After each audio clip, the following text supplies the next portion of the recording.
Hello and welcome back to another Link Up show with myself, Charlene Smith and Doug. It's been a while, but we are back and we are excited to be back and joining you guys. Doug, how are you? We're back in our show. I know. We're back in. We're in the game, B. What are you saying to me? It's been a while. I know it's been such a long time. I'm so excited to be back. But yeah, it feels amazing to be back doing these shows. It's nice to obviously take a break, take a breather, and come back stronger. Yeah, come on, that is the way. That is the way forward. You know, just like our Arsenal team, take a breather, come back stronger. You know what I'm saying? Exactly, which is exactly what we're doing, and we'll get straight into the transfers very soon. Yeah. But have you had a nice break as well? I've had a nice break.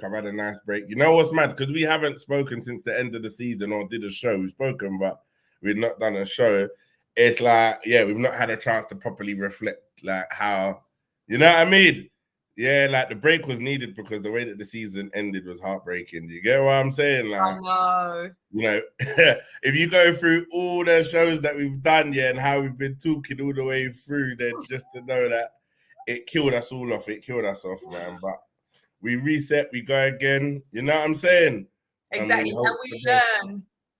Yeah, we learn. We try to learn and level up and go forward again, you know. But I'm gonna keep the same energy. Like, I'm not gonna dampen down my spirit or like what's the word? You know, like put a cloth over my expectation or something like that. Like, I'm just still gonna go into the season with the same expectation and the same energy, because that's what the team needs, and we just got to keep going, man. Exactly. Don't lose any faith. Keep that hope and that belief. Mm-hmm. Big up to everyone who's joining us as well. We always appreciate your support. Me and Doug, we schedule these shows last minute, but it's always great to know that you guys are subscribed, you're watching us, and you're always here to support. We greatly appreciate that. Yes, Ty. And we've got Tyrone. We've got C2, Seeds, Ashoke, big up Ashoke. I was on a stream earlier on DR Sports as well for the England game, hence why I'm wearing my England shirt. We've got a 1-0 win, and Ashoke was there showing love and support as always. Tyrone saying it's been a minute. It definitely has. Been a minute, man. Been a minute. Big up Graham as well, saying, hey, big up Charlene and the Doug Star. Come on, my brother. Rennie B, welcome back, Charlene and Doug. Oh, Rennie, man. Oh, Rennie. Sorry about the relegation and going down, bro. Yep, commiserations. That's it, commiserations. But we move. Hopefully, it'll be a swift comeback. You know what I mean? Exactly. A big welcome back to each and every one of you as well for joining us. How are you, Charlene? Says John. Hey, John, I'm amazing and so happy to be joined by all of you guys. Kay's Ways, hello. Oh, hello. Even though I'm Scottish. What is that in reference to? Do you know, Doug? Even though I'm Scottish? Hey, big up Charlene and Doug Star, even though I'm Scottish. Listen, everyone's welcome. Everyone's welcome. You know what I mean? This is an international. Don't worry about me. I'm just sorting out my laptop stand. So if you see me moving stuff about. Doug is so excited for the show. He is literally shaking. Oh, I'm shaking in my boots. Come on. Hey, to be fair, I'm happy in Championship. We back to PAL. What's that? We be back to PAL. To Premier League. Oh, maybe it's a typo. We'll be back. Yeah, you'll be back. You'll be back. Yep, he's PL, Premier League. Yeah, man, you guys will definitely be back. So, what an end to last season. Definitely not the end that we was expecting. You know, if, like you said, if you go through all of the shows that we done and everything, we was actually hoping to win the Premier League. However, it didn't happen that way. I know. I thought we had it. I didn't. Nah, But you know what? It was inevitable that there was going to be a drop off. And the thing is, everyone says like this whole bottling thing. Yeah, oh, they bottled it. I don't feel like it's a bottle. Like at the end of the day, if you took those draws and the points dropped like throughout the season, earlier in the season, or spread out throughout the season, it is what it is. Like those results, draw against West Ham, I suppose being 2-0 up in it and them coming back, I suppose, or the point at Liverpool. I would have took a point at Liverpool before the game. I think the one that hurts the most is the Southampton game. Yeah, because that is a game that we should have really won. Could have won it at the end with Trossard. Yeah, it was heartbreaking. And then you look at Forest maybe, but I think by then I feel like by the time we had played Forest and the Brighton game, I think mentally it was up. They were done. They were done. Yeah, they were done. And I don't know how you felt about it, but you know what? For me, I almost felt we was in problems. Even when we was like 8 points ahead, you know, there was a point we could have gone 11 points ahead when we played Leeds, or so it was something that we could have done something. And even then, even that 11 points, it didn't feel safe. Yeah. Like if City was in our position, you think the league's a wrap. But I just never felt safe, because there was a moment after the FA Cup when we played City and they beat us and knocked us out the FA Cup. There was like a change in momentum for them. Yeah. And we never lost the game. Yeah. I think it may perhaps had an impact on our confidence and everything. It just threw us off. And even in that game, I think there is some decisions that are a bit questionable, you know, that I could sort of recall. Some plays that should have really have started. I think we should have went a bit stronger. We did start with a bit of a depleted squad, and I think that had a bit of an impact. Yeah. And I think, and I get it. And you know what? My friend was saying, like, we should have went stronger as well. Big up Strives. And he was saying the same thing, yeah. But it's hard because it's like, you go strong for every game, yeah. That means the same players are playing, 40 games. Like, you start picking up, like we did. Like, I think Arteta maybe knew that these are games that he couldn't risk playing everyone week in, week out. Because if we went hard and strong in everything, it would have been the same 11. Pretty much. Yeah, you know, at the time you couldn't trust Vieira to come in. Obviously, you would like to have played Nelson, but you wouldn't have dropped Martinelli and Saka for Nelson, would you? Do you know what I mean? It's like, you know, it's just hard, isn't it? It was a hard situation to be in, I suppose. But depth really cost us last season. Yeah, and that's something that we definitely need to learn from. You know, during this transfer window, I want to see things happen. Like, things have been happening. But we need to make sure we have a strong squad, because we're in Champions League now as well. Yeah, and I think we do. I think the squad is looking mighty fine right now. Mighty so far. Sorry, just before we get into that, Doug, I'm just going to do a quick reminder of how the season ended last season. Top four was Man City, who finished first place. Second place was Arsenal. Third place was Man U. Fourth place was Newcastle. And the three teams that was relegated down to the Championship was Leicester City, Leeds United, and Southampton. Man. Absolutely crazy. But just going back to the squad, do you think we've got, as it currently stands, have we got enough squad depth at the minute, or what positions do you feel like we really need to sort of change and fill in? And let us know what your thoughts are in the comments as well. Like, I think, definitely. I think we lacked in the midfield last season. At the end of last season, it showed. Partey went off the boil. Vieira, Jorginho came in and did his thing, but he just was lacking that, you know, like that being that transitional play, making it smooth, like just keeping it flowing, like the way Partey did. But this season, like, I think the summer, the squad depth is mad.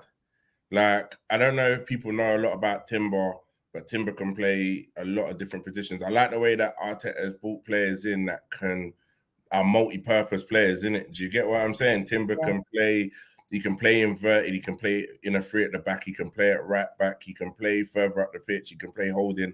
Do you get what I'm saying? You bring in Declan Rice, big up my boy Decky. My boy Decky, So you brought in Declan, right? And it's like, you think Declan can play in the 8, can play in the 6. Do you know what I mean? He's press resistant. He keeps the ball moving. Like, he doesn't. One thing with Declan, he keeps ticking the ball over, so he doesn't slow down play. Do you get what I'm saying? He doesn't want to touch. He doesn't want to keep turning on the ball and doing all sorts of stuff. He just keeps on ticking it, which means it just keeps on recycling the play, it keeps on flowing. Like, do you know what I mean? He'll just always make sure it's flat. big signing, big signing. I think people understand how big Decky is, but I know a lot of people are trying to downplay it now. He's gone to Arsenal, but that kind of marquee signing for us is huge. Do you get what I'm saying?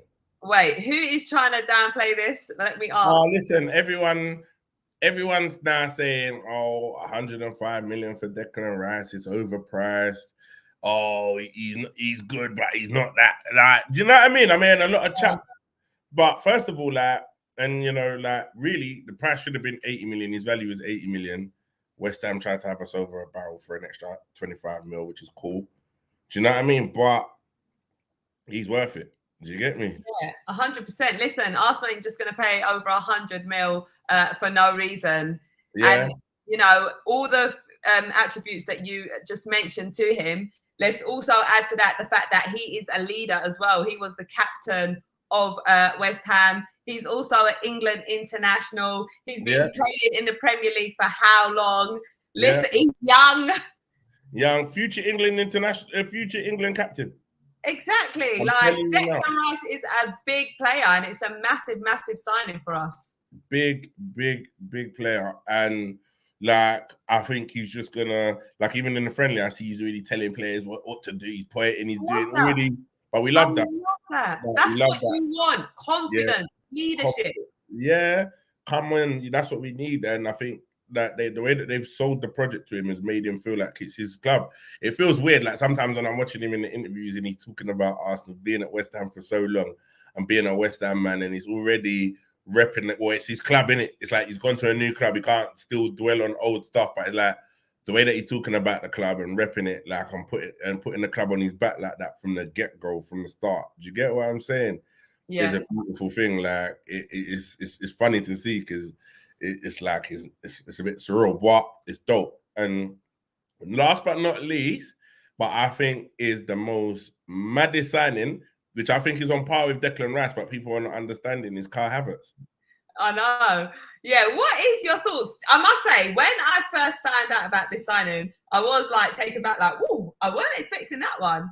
But exciting, big welcome to Kai Havertz. What did you make of that signing? I was gassed because the thing with people, like, I don't know, I watch a lot of football, innit? Like, I watch so much football. So I knew about Kai Havertz before he went Chelsea. By Leverkusen, mad man. Yeah, he's mad. Like, no one in the Premier League have not got to see how good this player really is. Like, he is absolutely crazy. Plus, he's tall. Yeah, he's wins like 6'4", ain't he? Yeah. Like, he wins his aerial dudes. He's got a left foot and a right foot. He can shoot on side. He can pass. Like, he's like a target man, Odegaard. Like, he literally is like got it all, yeah. And he was carrying Leverkusen on their back when they were really playing out of control, like balling out of control. He was the main part of that. Plus, he was the captain, so he's another leader. So it's like, at the signing makes sense to me, and everyone was like, "Oh, like, where is he gonna play? What's he gonna do?" Da, da, da, da, da. And I'm like, "Well, do you think Arteta's not gonna tell you what he's gonna do with him?" But the telltale signs to let you know that Arsenal have a plan for this player is the fact that that deal got done so quick for the amount of money that it got done for. No playing around. Like, that says a lot to me. There wasn't no, we stuttering with a low bid, 50 million, and tried to drag it out. Chelsea said we want 65. Arsenal said we'll pay the 65. Boom, they might have came in a little bit low and do whatever, but it's done. Before Declan.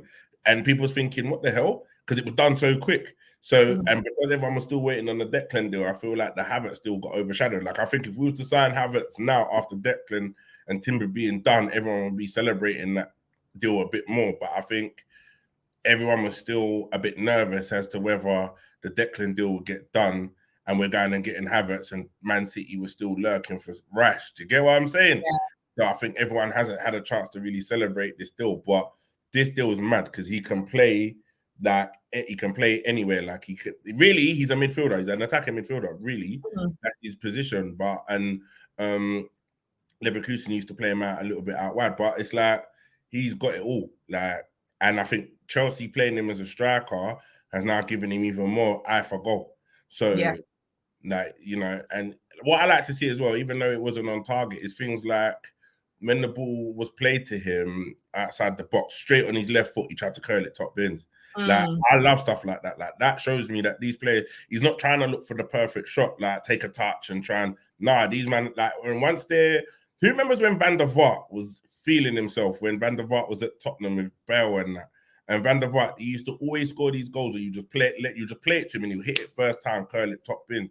That's what you want. You want that kind of player that's feeling himself, yeah, that's going to slap it in from anywhere, innit? And that's what I think Havertz is on. You get me?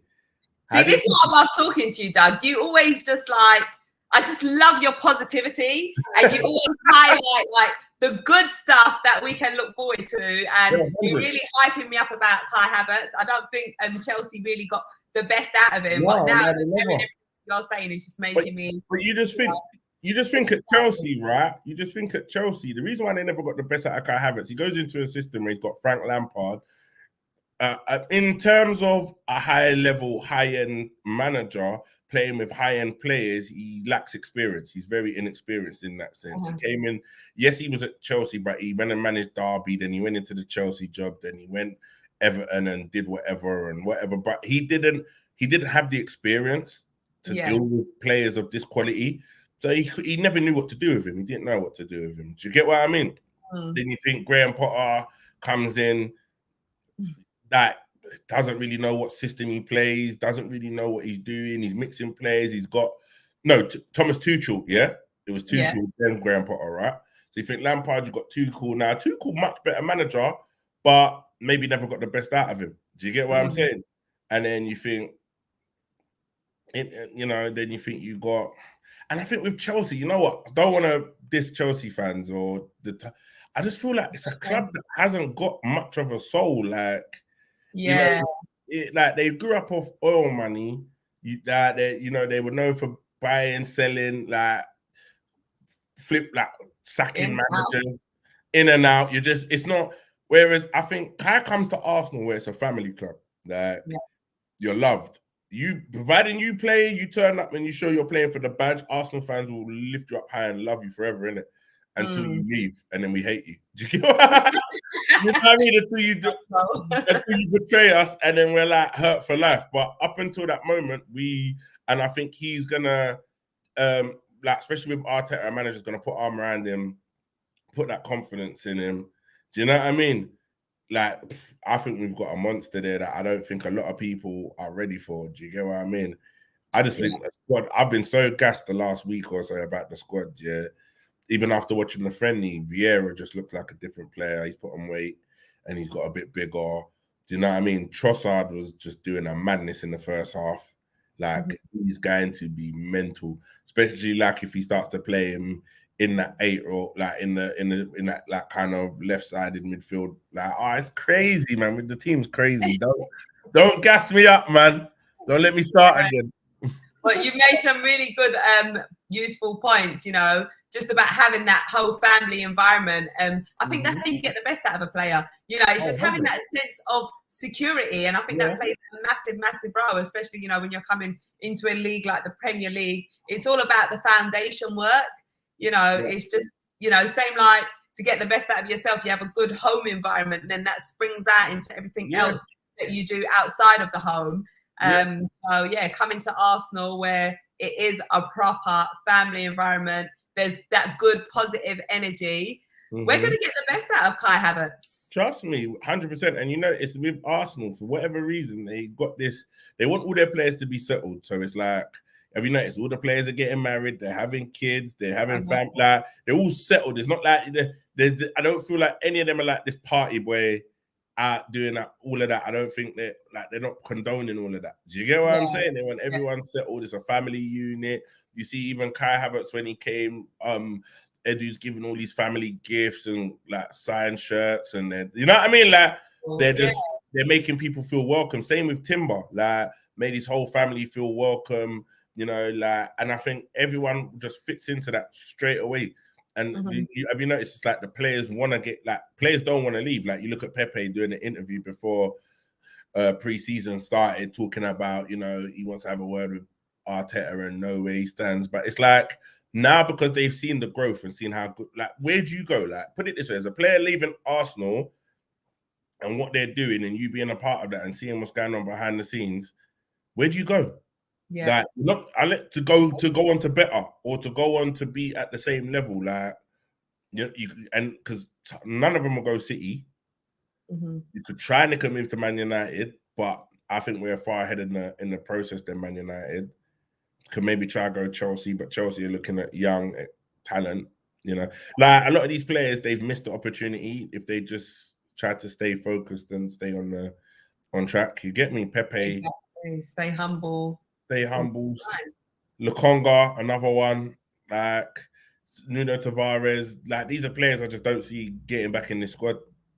Yeah, which is quite sad. I mean, obviously Lukonga went off to Crystal Palace and had his loan spell. I don't know. He didn't really get the minutes that I was expecting him to get. Didn't play. Yeah. Did he play one game? Didn't play in one game, like, and that says a lot about his mentality because I think he went Palace because Vieira wanted to kind of maybe put an arm around him and maybe try to show him the way, but he's clearly not good enough or got the mentality for it. Or sometimes, I don't know, sometimes different leagues, like some players are good enough for different leagues, and I think being in Belgium and playing in his own country maybe was set is calm for him, but then the big league can be daunting for a lot of players. You come into the Premier League, a team like Arsenal, it's not easy, you know. I know, it's a big club, big club, and you see it. Like you look at even what's going on in America, like the game against Man United sold out. Arsenal's been selling out America for time. This ain't nothing new. You get me? Like our international fan base is huge. You get what I'm saying? Mm-hmm. So it's like you start to see that when you get there. I think Declan said when he was talking to Frimpong that you start to realize when you're out here how big the club is. Do you get what I'm saying? And for some players, it's a bit too big for them. Do you get me? Yeah, especially when they're young as well. You know, it's a lot to kind of deal with. You know, perhaps not mentally prepared for that, the pressure and everything else that comes with it. Yeah, because I was hoping. Go on. No, go on, carry on. No, I was just gonna say because I was hoping Pepe could, you know what I mean, step up and be that guy for us, but it just never happened, innit? Yeah, exactly. On the other hand, though, we got Lukonga, who also went out on loan, and you know he was sort of tearing up the league over there. He managed to be scoring goals and stuff like that. Oh, Tavares, you mean? Yeah. Yeah, Tavares. Tavares. That's what I said. Did I say Tavares? No, you said Lukonga. Oh God! It's been an early start, though.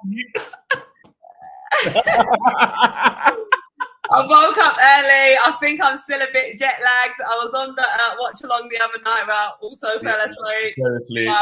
Catch up. Forgive me. Yeah, no, Tavares. I think Tavares is at the door. Yeah. Where do you see him going? Back to, I think, I reckon he couldn't, because he's actually got mad potential. Yeah, it's just a shame. I think he's got mad potential. So I could see him making a move to another Prem team. Obviously, West Ham is interested. I could see him going like to an Everton. I could see him going, maybe even. Nah, I don't think we'd sell him to Tottenham, but I could see him like Brentford. I don't know. I could see him staying in the Premier either way. Yeah, but I could also see him going back like to France again or whatever. But it's whoever's going to pay the money for him, innit? Do you get what I mean? Exactly. Let's hear what they are saying in the comments. Graham Robb is saying, when Lukonga was at Palace, none of us knew that Vieira was about to be sacked, which is a fair point. Could have been different if he was still in charge. Exactly. He could have perhaps got the minutes there. Proud to be a Geordie is saying, if they can't get back in the team, that's a good thing because shows they ain't good enough. Better to find out a player is not good enough instead of being just deadwood around the club. Exactly. Hey, I feel this because you know Cedric's got a goal, man. Yeah. Do you know the thing is, you know, when Cedric we first signed him, I actually liked him. I thought, and he could play on the left or on the right. Yeah. I believe he scored a goal on his debut as well. Was it? Yeah. Can't remember. Yeah. But yeah, it hasn't quite, you know. You know what it is? I think when he came, I think the squad and the people was around him, that the team that we had, he could slot in. He was doing his thing. He could do a bit. The level's gone up, and it's way up, and it's clear to see that even in the friendly the other day, he just can't see the parts. It's stuff that we take for granted. Things that Ben White and Tamayosu do naturally out on the right. that Cedric can't see the pass. Like I'll be watching and I'll see the pass, and then he'll carry on and then play it back to like to Saliba or go like central where the pass inside to Odegaard's on, but he just is. It's either he's too shook to play the pass and lose possession of the ball, or he can't see the pass. Yeah. Do you get me? Because being down on the pitches, we might be able to see it watching it from a camera and see all the angles and that, but being down on the pitch, having that vision to see it is a different thing, and he just hasn't got it. Yeah. Do you know what I mean? He ain't got the pace, he hasn't got the power, he hasn't got the vision. He's not, it's just, he's lacking, man. Just go. Yeah, maybe back to Fulham or a club, pretty. Yeah, Fulham. That was kind of well suited for him. Yeah, Southampton, Fulham. No, he's not good enough for Brighton. Everton, could go Everton. Right, a few options there. Nottingham Forest, they're buying up players, go in and get him. You know what I mean? Exactly. Kivior, what have you made of him so far? He obviously got some minutes back end of last season. You happy with bad man? Kivior's a bad boy. Kivior, And you know what with Kivior, I think one thing with the players, and I think what Arteta's done well is like he's given everyone a moment. Like everyone's had a moment to be involved. Everyone's had a moment to feel wanted. Like I don't see anyone on that team kind of sitting around, whether they're on the bench or playing, feeling some type of way about it. And I think Kivior is one of them that he's shown that once given the opportunity, he can step up. Like I think we should have played Kivior instead of Rob Holding straight away. Like, but I think the European game didn't do him any favors where he was a bit nervous or whatever. But he's a madman. Have you seen him playing? He could. I think Zinchenko's got a bit of trouble for his slot now. Do you get me? That's what we like. Mm-hmm. Because then it keeps everyone on their toes. It keeps everyone hungry, competitive, wanting to be in the team. Yeah, because like Kivior can play left-sided, like on the left-sided. Like I don't. Arteta. This is how you know, right? Arteta is a madman, and I don't even think we, as Arsenal fans, understand the level of madness this brother is. Yeah, like in terms of how good he is, right? It's because he's acquired all these players, but then in short spaces of times, you can see that where he plays everyone. Like in the friendly, you've had like as a double pivot, he had like Kivior in there as the inverted midfielder from the left. Like who would have thought to play a centre back there? Do you get me? Like even putting Partey out right, like. He's trying so many different things, but now I think he's able to do it, knowing that he has the squad. Like, with some managers, you're only as good as your squad, innit? Like, you can try to get the best out of them, but if they're just not good enough, they're just not good enough, innit? I think now that Arsenal showed that I think Arteta showed what he could do with a decent squad last season by finishing second. But now you give him the players he wants. Now watch what he does, and I think this, treble this season. Right. Listen, let's not get ahead of ourselves just yet, Char. Let's not. You know what I mean? But you know what I'm saying. Incoming. You know what I'm saying? I don't want to say too much, but we didn't even get to that yet. You know what I'm saying? Timing, baby. It's all in good timing, baby. All in good timing. But I just think he's got the players now. Like I think this summer they've had to give him his first choice players. And he wants Havertz, go and get Havertz. We'll get him straight away for you, boss. Oh, what you want, Declan Rice? We'll pay over the odds for him, boss. Like, oh, you want Timber? Yeah, we'll go and get him. Like, and I think Edu, what did we say last season about Edu? He has to step up, and I think him getting these deals done, even the way that they handled the Declan Rice deal, dragging it out, not getting the paperwork signed, I loved it. That is that housery, if you want to call it, that you want from your team. Like, do you think that because from what I heard, right, the deal was already agreed 80 million before the West Ham went out for the Europa League, innit? Yeah. All agreed. They've been talking about this for months. Like we came out and said we wanted Declan from when we got knocked out of Europa. So it's something they've always run. Why was your door just opening by itself? Listen, this yard is creepy. I don't know who's just walked in, but it's because I got the window open. But let me just the way someone just walked in is crazy. Wait, someone walked in? No, I'm joking. The window's open. Are you not nervous, Doug? Huh? Are you not nervous? No, I got God on my side. There's nothing to be nervous about. That's true. God will protect you know what I'm saying? Man's Amen. highly blessed. Highly blessed. But if Casper is in here and he does come on camera, everyone just wave and say hi, innit? If he gets close there. That's what I'm saying. It could be. But what was I saying? Oh, but the Declan Rice deal. Yeah. So like look how Eddie handled it. They mostly been chatting for ages, months about this deal. We came out after we got knocked out of Europa saying that we was interested in Declan Rice. It was no secret, yeah, that we've been on it for time. So that you'd think by the time they go to the end of the season, there's obviously a deal in place. Like we're just waiting for the transfer window to open. And then I saw something about saying Arsenal are respecting West Ham's Europa League conference final before they will put a bid in. So they're letting them play the final first and then they'll bid for Declan afterwards. Yeah. And then they won it and West Ham tried to switch up on us. Yep.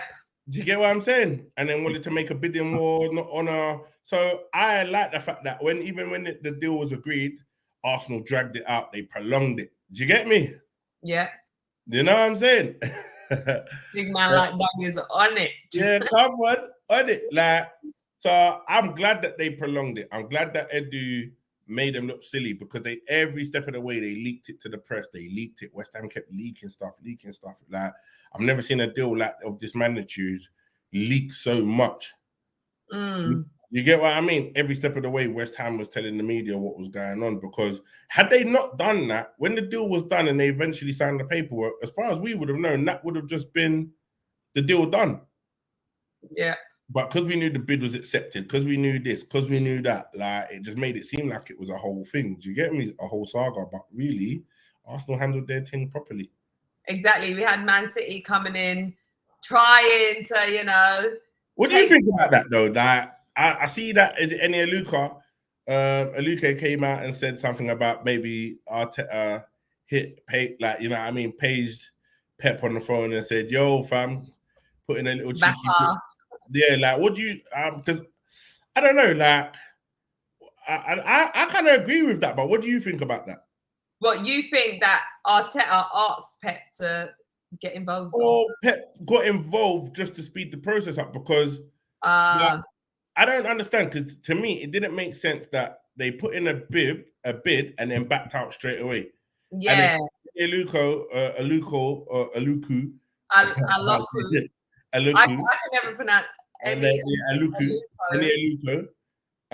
Basically said that when she was a sporting director at the club she was working at, she would ask like other clubs to kind of make calls or put in a cheeky bid to help get most movement to help get the player. Do you get what I'm saying?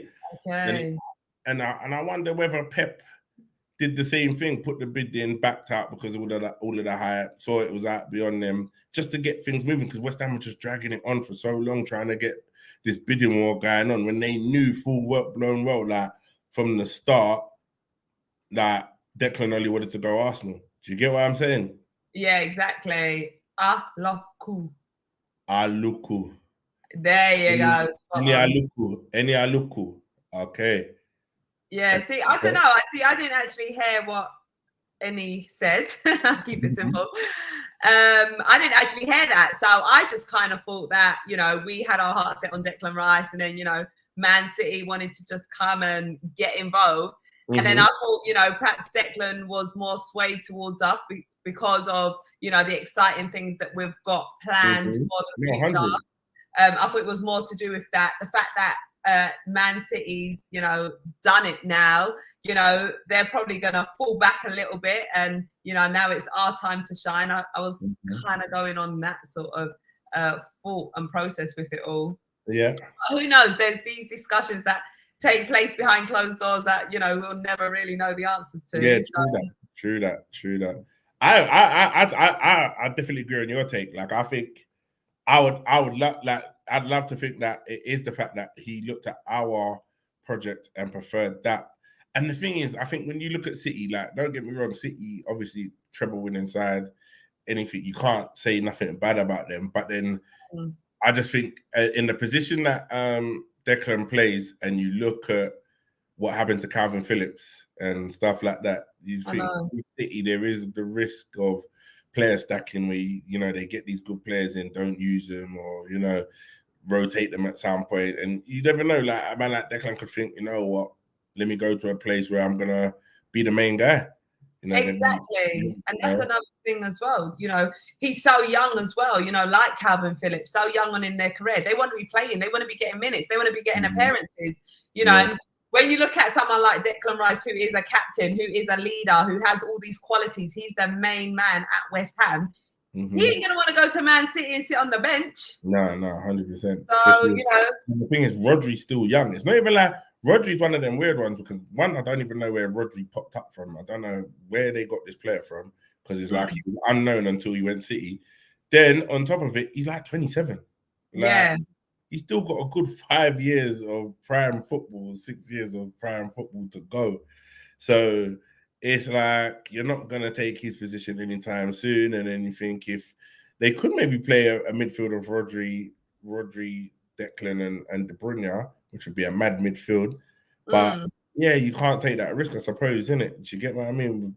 Bernard's still there, Exactly. Yeah. It's a risky one. But Arsenal's a club anyway. Innit? He's come to the right place. He's come. Centre Circle podcast saying, yes, my generals, easy Char, easy Dougie. Easy enough. Big up. She's also asking, what, Char, you out on a date tonight? Yeah, okay. Well, I'm actually not on a date. You want to take me on one? Last time I've been on a date. What are you saying, Centre? Innit? What are you offering? Innit? Absolutely mental. Ross, big up to you. Hey, big up Doug and Charlene. Been missing the streams. Oh, mate, we've been missing you guys. We are back now. We're back, man. Preseason's day up. We're back in the game, Ross. You know what I'm saying?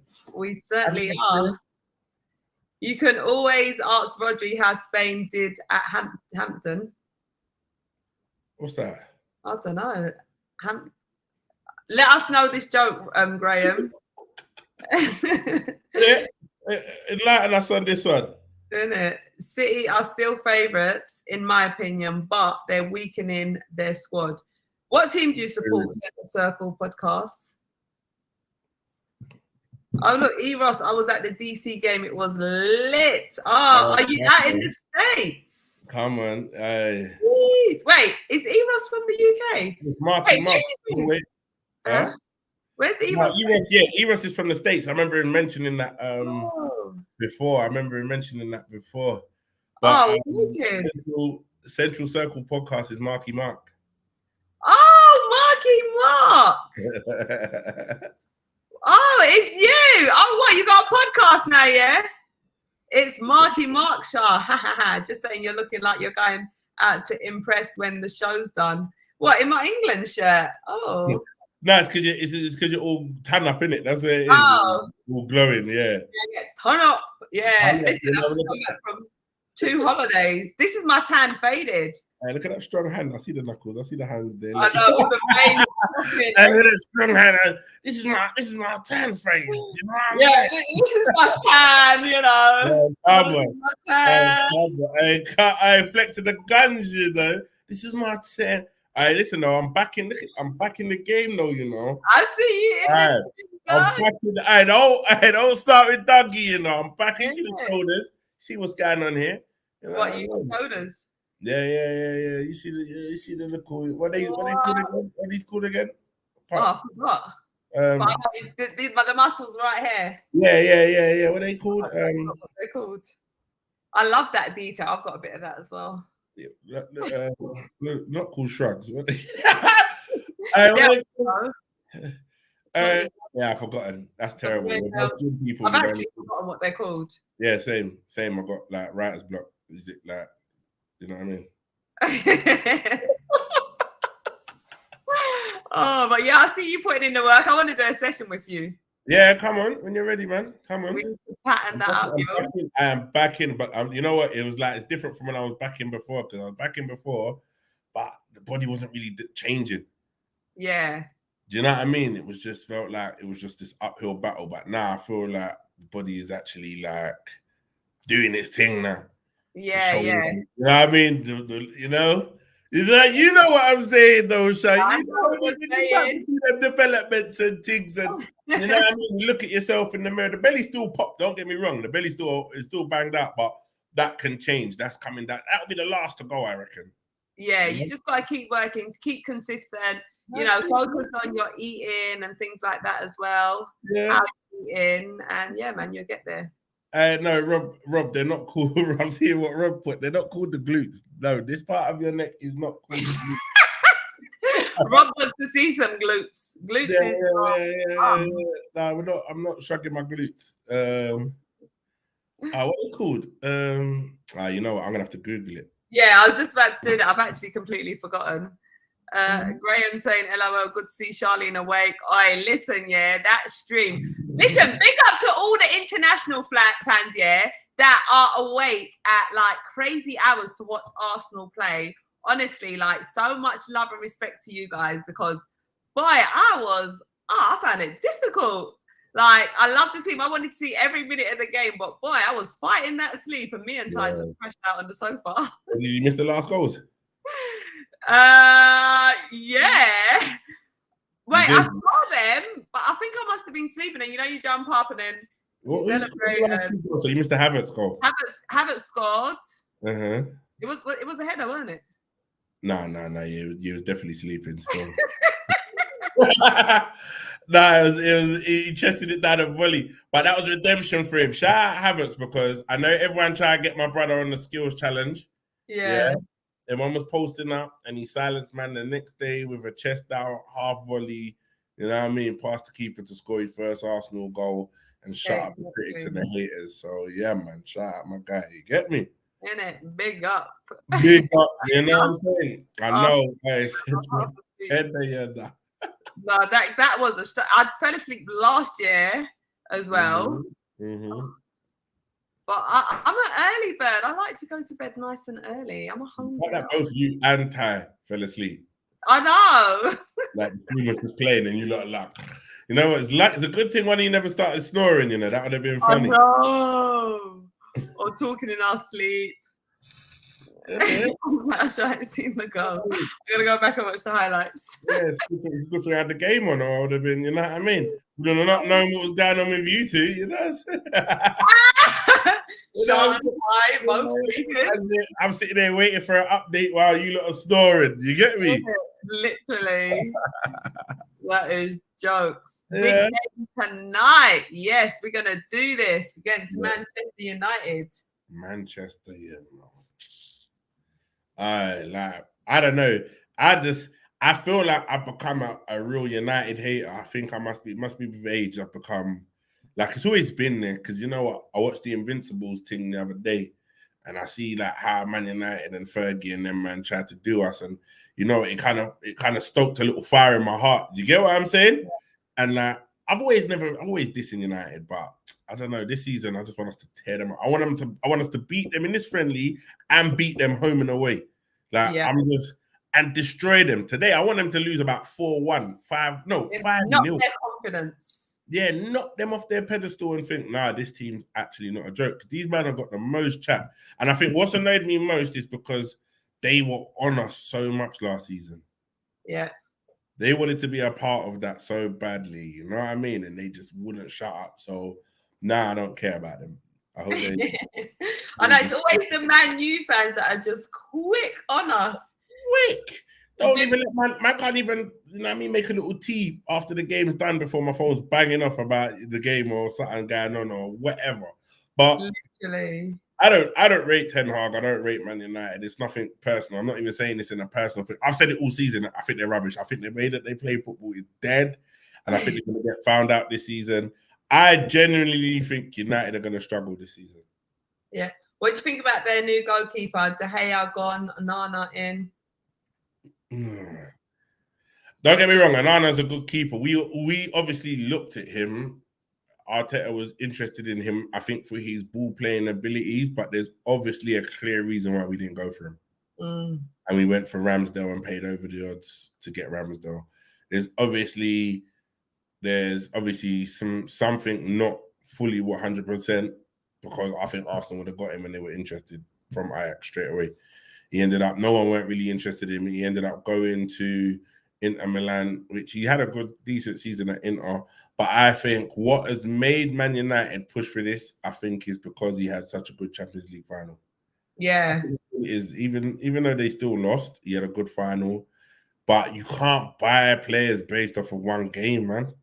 And then you got to watch them over a period of time. Yeah, and he does make a lot of mistakes. Like, don't get me wrong. His distribution is bang on. He can, he plays with the ball at his feet and stuff, but he also makes a lot of mistakes when he does that. And I think at Ajax, you can get away with them mistakes. And I think at Ajax, you've maybe even got just that little bit more time to do that. The Premier League don't give you that time.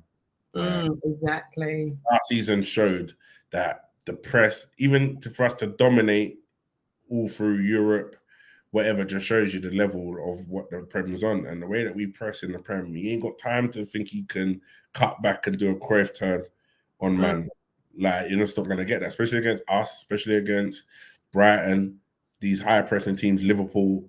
He's just not going to, Man City, even when they want to press, they're phenomenal at pressing. So I don't know. We'll see what happens with them, man. What do you think? Yeah, well, like you said, we'll have to wait and see. I'm on the same bandwagon as you. I Man U. You are too quick to talk. Too quick. But the thing is, with you, Char, you're a little bit more reserved than me. I don't care. I'm just gonna tell them boy there to leave me alone. You get me? But yeah, I just think Mason Mount, don't get me wrong, is a good signing. Yeah, a new number 7. A new number. How they give him the number 7 shirt is beyond me. That is mental. That just goes to show that any man can go Man United and just ask for the number 7 shirt. That's like with us, we can, like, obviously the number 14 shirt is on but some of the players that have asked for it, it makes sense. Nketiah has asked for it. I think Walcott got it at one point. Aubameyang got it. Do you get like those people make sense? But any man, Mason Mount, just straight in the club and they've stripped the number 7 shirt off Garnacho. That is crazy. Yeah. If anyone at Man United is more of a number 7 than that close to what Ronaldo was, it's Garnacho. Do you get what I'm saying? You took the shirt off him. That is mad. But, Ten Hag, I don't think is just thinking, I don't know about him. I don't know. He's just weird. Yeah, man. I'm intrigued to see what happens this season for Man U, Mason Mount, because shirt number 7, like, you got to earn the right to be wearing that. Like, come on, like, you have to earn the right. But the thing is, I think the shirt number's cursed as well. Like, no one's really, since Ronaldo, no one's been able to carry that shirt number for Man United. Everyone's failed. Even when they took Sanchez from us, he failed. Like, to carry it off. No one's been able to carry it. Mason Mount, I don't know. Mason Mount is a weird one, because as soon as he come in, he started talking like Man United has been his dream club from the start, and he's been at Chelsea since a baby. He's been at Chelsea. That just is crazy to me, unless his dad was a United fan. How much of this do you think is, part of, the media output, where, how much of it actually comes from the heart and how much of it is, well, this is what we would like you to say? Yeah, 100%. I think a lot of it is that. I think some clubs, especially now, like, I think there's a changing of the tide. I think Arsenal is maybe one of the first club, like the first club. I'm not being biased, but I just think out of all the clubs, Arsenal's maybe the first to maybe start to change that, break the norm. And I think teams like Man United, who've had a longer rebuild period than us, even though they've gone through different managers, they've been trying to build this squad for a minute and whatever. They are going to look at this and feel like we want to be a part of it. We've got to say the right things to kind of shed some light on what we're doing over here. And I just think, it's all dead. Like, I look at what's going on. Even stripping Maguire and giving the captaincy to Bruno Fernandes. Why give it to him? Just give it to Varane or somebody. Like, do you know what I mean? A real leader, innit? Or Casemiro or someone like that. Like, you give it to Bruno where he dives about, he moans, he complains if the game's not going his way. At some point he's a player. At some point you're gonna drop him. Do you get what I mean? Yeah. You know, like, so it's like, I don't know. There's a lot of madness going on over there. I think Rashford ain't gonna have the same season as he did last season. Mm. You know, I think he had a point to prove. You know, a lot of criticism like from World Cup and you know, like England stuff, and I think other things going on behind the scenes. I think he kind of turned it up. But preseason he's been partying, so nah. No, you know, like last season, the reason why I think like he did well is because last season he cut his hair, he went back to old school Rash, he was training, posting videos of him doing all the hard graft, had a point to prove. World Cup was on the way. It's done now. Like now all you're seeing is my man at this club, that club, with this girl, with that girl. He's gone back to that guy again. Oh, yeah, I thought a little bit of that, yeah. He's gone back to that guy again. And that's the thing, where half of these players fall off is when they do this Playboy life. Sancho came back to England, start doing Playboy life, and then look at his career. Like it's what happened. Jesse Lingard, same. These Man United boys love a drink and love a party, innit? Do you get me? I guess it's about finding that balance, and it's trying to understand, you know, where the players are coming from. I like to look at the finer detail. You know, when they've been training their whole life, they perhaps ain't had that teenage lifestyle where they've gone out and partied and lived life. They've just been regimented. But there's a time and there's a place, timing for everything, you know.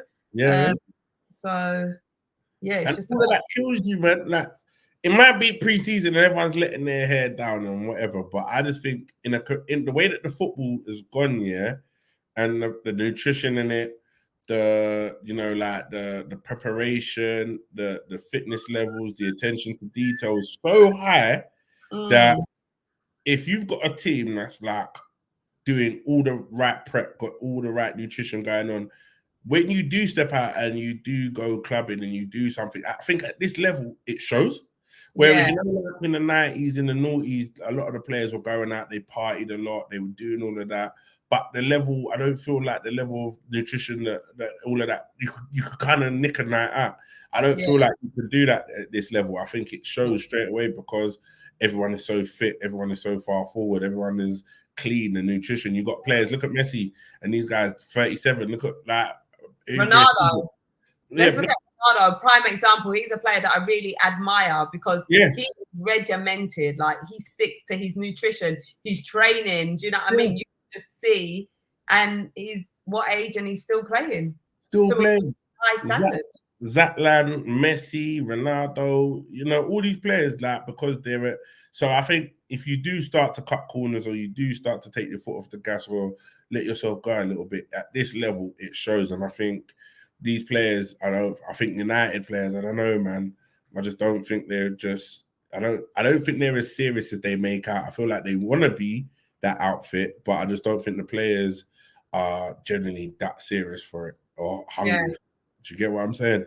Just while you touch on that, I think we need to dig a little bit deeper as well, because sometimes there's the mental aspect, which also plays a big part on your performance, your output, your mentality. Do you know what I mean? So if the dressing room, for example, isn't healthy, that's going to have an impact on your stress levels. Stress levels is going to affect your performance. If your home environment ain't great, that's going to have an impact as well. So there's also the mental side to look at. Okay, why are you choosing to go out and party? You know, is there something unsettling, you know, within that those environments that's, you know, driving into that direction. Yeah, 100%. And it could be just that man, like, you know what, man's having a good time out and whatever. Fair enough. Like, man, I'm not here to say, you know, doing a YOLO, like whatever. I'm not here to tell you. I'm not here to say that what I say is gospel and what I say you should be doing as a player is what you should be doing. Everyone lived there. Millions of people in the world, everyone will live their life accordingly. Like, you know what I mean? I still eat donuts and I'm overweight. Like, who, you know what I mean? Like, but if someone said, I'm not going to listen to a man telling me not to eat Krispy Kremes. No, I won't eat them if I want. Like, everyone's entitled to do what they want. I just think, though, at this level, the way that the world is and the way that the game has gone, it's going to show. And I just think if you're serious about it, like I guarantee any Arsenal player that was seen out raving, out partying, out doing anything that is not part of what the setup of what Arteta has given them as their itinerary, as what he wants them to be doing outside of work, they'll get dropped. 100%. Exactly. 100%. There's no special like treatment, which I think sometimes Rashford gets with Man United, because they're desperate for him to stay. You know, like there's none of that. Like you will get dropped. This is how we want you to live. This is what we want you to eat. This is how we want you to be. You know, to get to, and that's it. And I think United don't really have that control over their players like that. I personally feel anyway. But, you know. Yeah, no, I hear what you're saying. Mm-hmm.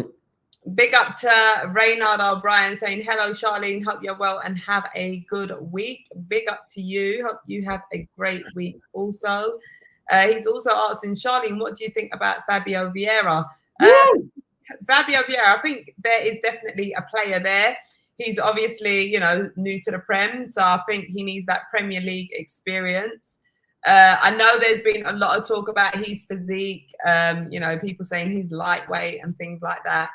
You know, give him a chance, give him time to work on himself. But I think we're going to get a good play out of Fabio Vieira. But, you know, timing is important. And I understand we want to see things happen quickly and straight away. But actually, sometimes you just need to be patient. So all in good time is what I say to Fabio Vieira. Like, he's going to be an unbelievable player. So that is my opinion. I fully agree. Yeah. Everything that you said there, mate. Anything else you want to add on it as well, Doug? You know I always got something to add, B. You know me. Take the mic, baby. Baby, I always got something to say. You know, chatterbox. Now, right, Fabio, like, yeah, last season didn't really go too good for Fab, did it? Like, well, I don't know. I don't think it was a bad, but it just was in the games, because the squad's thin, in the games that we kind of brought him in, needed him to step up. It's hard, isn't it? Like, especially when there's so much pressure on, and that, and being your first season in the Prem and stuff like that. But I think, like, I like what I see with Fab. I just think he needs to feel belonging, like he belongs to the league. Yeah. Like, I feel like he feels he belongs at the club. I think he's got a good relationship with Martinelli and all of this kind of stuff. I don't think it's a club issue. I just feel like it can be daunting. The Premier League is a strong league, isn't it? And I think where he lacked the size and stature, but he's gone away pre-season. I see the pictures. He's come back. He's looking a little bit more wham. You know what I mean? The bone's got a little meat on it now. And he's got a baby on the way as well. Got a baby settled.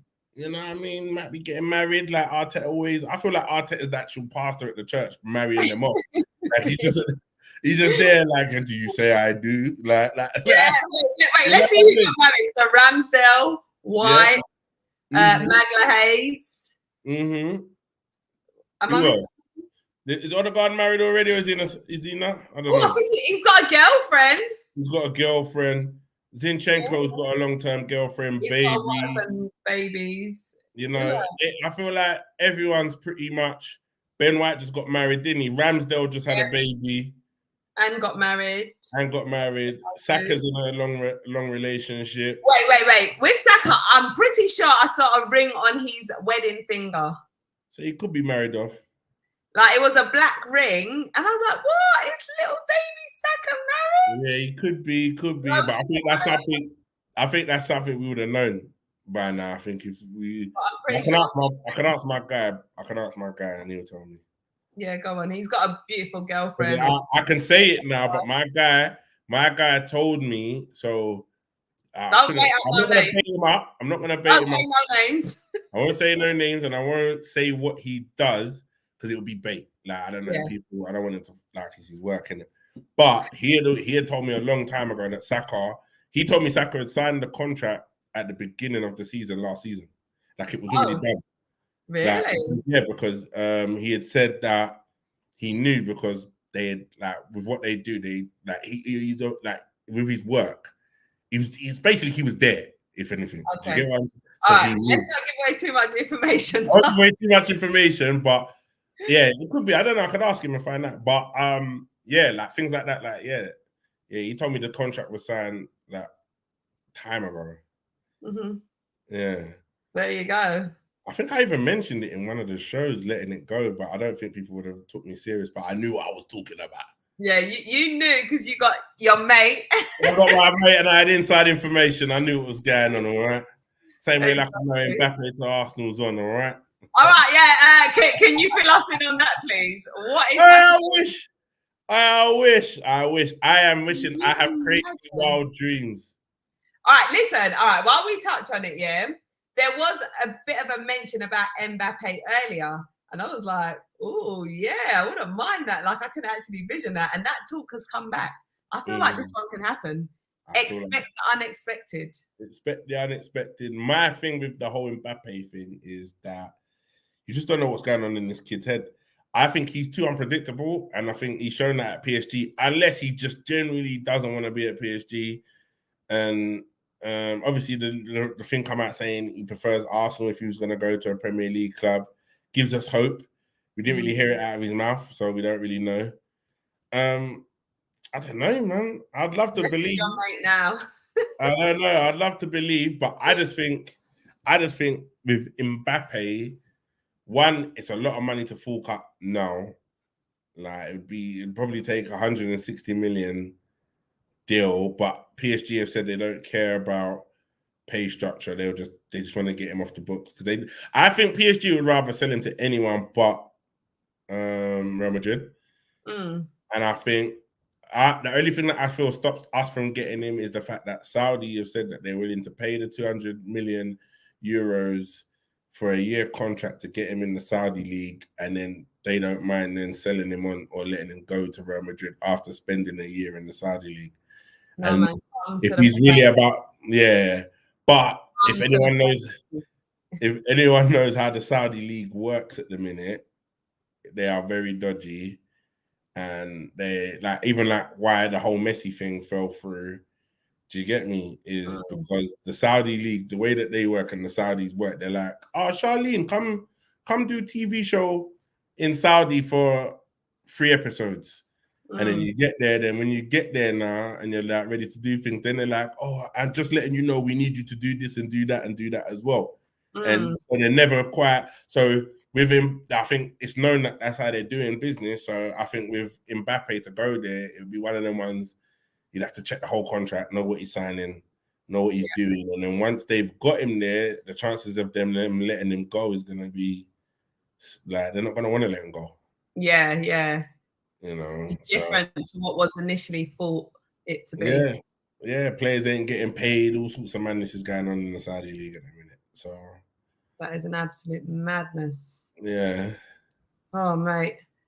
Big up to Millie as well in the chat. Where do we finish this season? Is that Millie, yeah? Millie. That's Millie. Is that Millie? Where do we finish this season? Top of the fucking league, mate. First place. First place.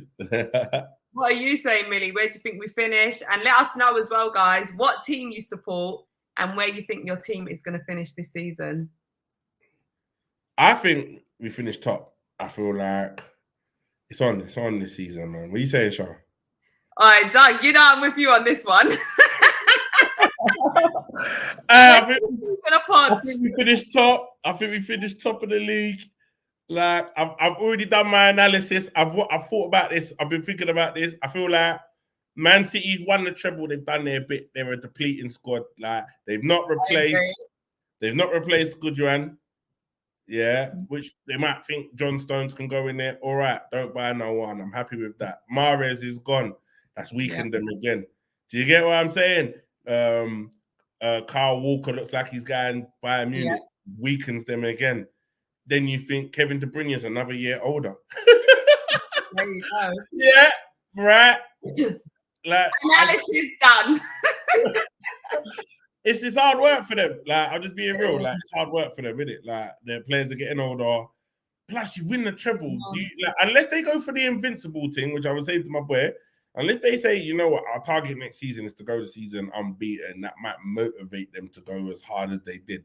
But then Pep don't like to lose. Pep ain't a guy to roll over. But I feel like they've had their little run. It's time for someone else to step in. I think it's us. And I think it's our year next season. I feel like we've done the best in the transfer window, even though Liverpool think they've done amazing. I think we're playing the best football, the most potential. I think it has to be us, you know? Exactly. And our players are improving. We're strengthening the team. There was one thing which I'm hoping is settled now. Thomas Partey Now, there was talks about him potentially leaving, then he's staying, then he's leaving. I don't want him to go. I don't want He him to is crucial. Like, yeah, we got Declan Rice. El Neni's back from injury, but Partey needs to stay. Like, he is fundamental. What is your take on that? And have you got any inside information? I got no inside information. I don't know anything. I just know that, like, with Partey, I think it's like he's got the case going on still. Mm-hmm. Yeah, so I think he's just been the bail's been extended. I think Arsenal are kind of looking at that and thinking if it goes south with that, we could lose the player for nothing. But also, I think if the right money comes in, they will sell him. But I just think you can't. I was always worried like yourself that if we sold Xhaka and Partey, and even if we got Rice and Caicedo, I always felt it still weren't enough. Like it made me nervous. Like I'd rather have maybe sell Xhaka, kept Partey, and got Rice and a Caicedo, and then feel like yes, we've got cover now. Do you know what I mean? Because we just know El Neni's not good enough, and Jorginho still there, bless him, is like dope, but he's not got the power in the midfield and the presence that we need to bully teams next season. Do you get what I'm saying? Yeah. So I'm happy he's staying. I hope he's staying. It looks like Arteta came out in the interview yesterday saying he sees Partey as part of his plans. And it just changes those whole memes. You know, them whole memes where people are saying who's got the best midfield and they've got Declan Rice, Odegaard and Havertz.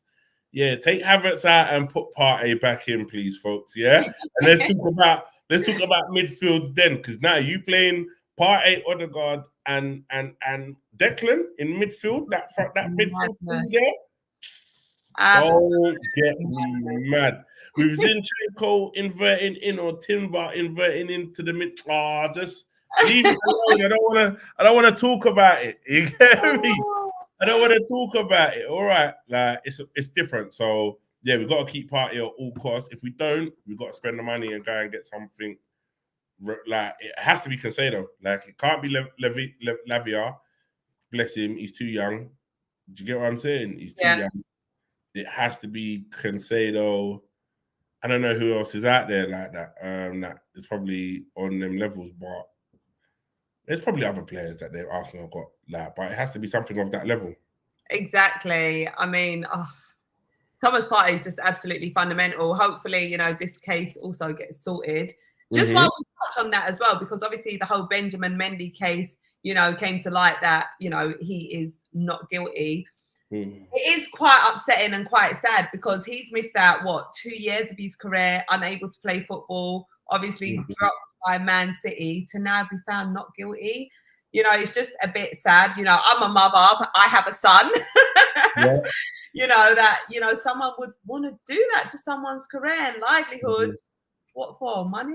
Money, everything. Like I said it, I got backlash over this Benjamin Mendy thing. And it was Pounds that reminded me in the episode that we filmed the other day and was like, man, have to big up Doug, you know, because I said it in an episode months ago, like while this was all going on and people in the comments tried to get onto me and people got onto me about it. But with it, you can't persecute a man until you actually know whether he's guilty or innocent. And too many times, I think men are put in situations, not saying, I think a lot of women abuse the fact that sometimes like they can put out this claim and it goes so far. With no repercussions to themselves. And I think if a woman is found to be lying and putting someone in, this whole situation under false pretenses or under a lie, I feel like they should be liable to face charges. Exactly. I think so.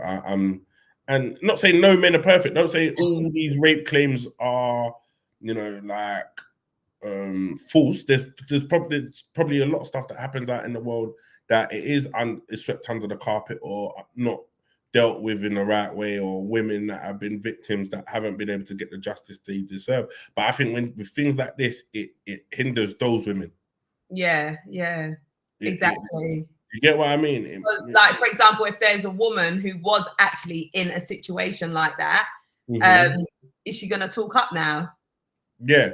Because now, let's say another footballer making loads of money, abuses his power, does whatever, and Now the woman's now, am I going to look like this woman now if I go out there, and put this out there or go to the police? Am I going to look like I'm chasing a check? Am I going to look like?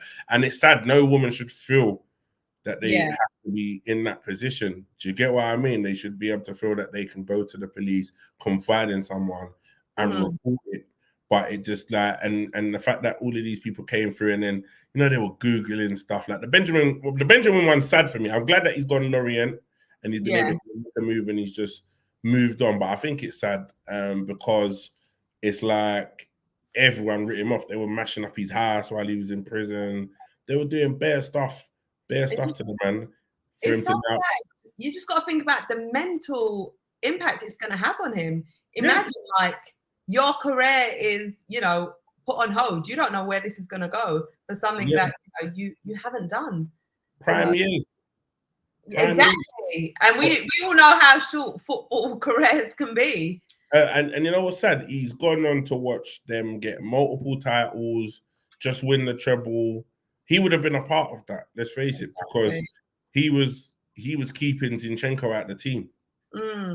Like they were playing at the time when Mendy got arrested, City were playing Mendy at left back. So he would have been in the team. Do you know what I mean? Like he was doing his thing. He was only getting better. He was young. And you think, I hope City give him a medal though. I hope that, I know it don't make up for the time, but I would like to think that they would do the right thing and give him, because he would have been there. Yeah. Like give him what he's owed up until his contract would have officially run out or something. Do you know what I mean? But it's sad, man. It's sad. But it is. And imagine if he's even still got the talent. Like that's another thing, man. Being in prison for so long, maybe you might be able to play football, you might be able to train, you might get little special side treatment when they allow you to do certain things. You never know. But sitting down for 3 years, then to come out and then try to play football again, your heart might not be in it. That was what was pain. Yeah. Oh, it looks like we've lost Doug. But yeah, Have you lost me? Well, you've just frozen on our screen. Are you back? Oh, I've always been here. I don't know. There you go. Oh yeah. I don't know. Are you back with us now? And yeah, I thought I was back the whole time. Wait, let me see. Yeah, my connection's here. Okay. Yeah, not only that, there's also the nutrition side as well. What has he been doing in terms of nutrition as well? The impact that's going to have. But it's all crazy. It is indeed, my friend. It is. Party needs to bust case though. Bust case party. Whatever that may mean. So Reynard is saying, Charlene, who do you think we should sign this season? I also think there has been that end product, just finishing, just not being clinical in front of goal. Now, I did say before, why are you laughing at? Yeah, because I just read the question and I see the build-up for it. And when he started talking about finishing, I knew some way I just went back to Mbappe still, but we don't know. I wasn't even... Well, Mbappe would be amazing. Mbappe. Bring Mbappe, come to Arsenal. Family club. I can't even get my words out. But, another player who I've been looking at for years is Ivan Toney.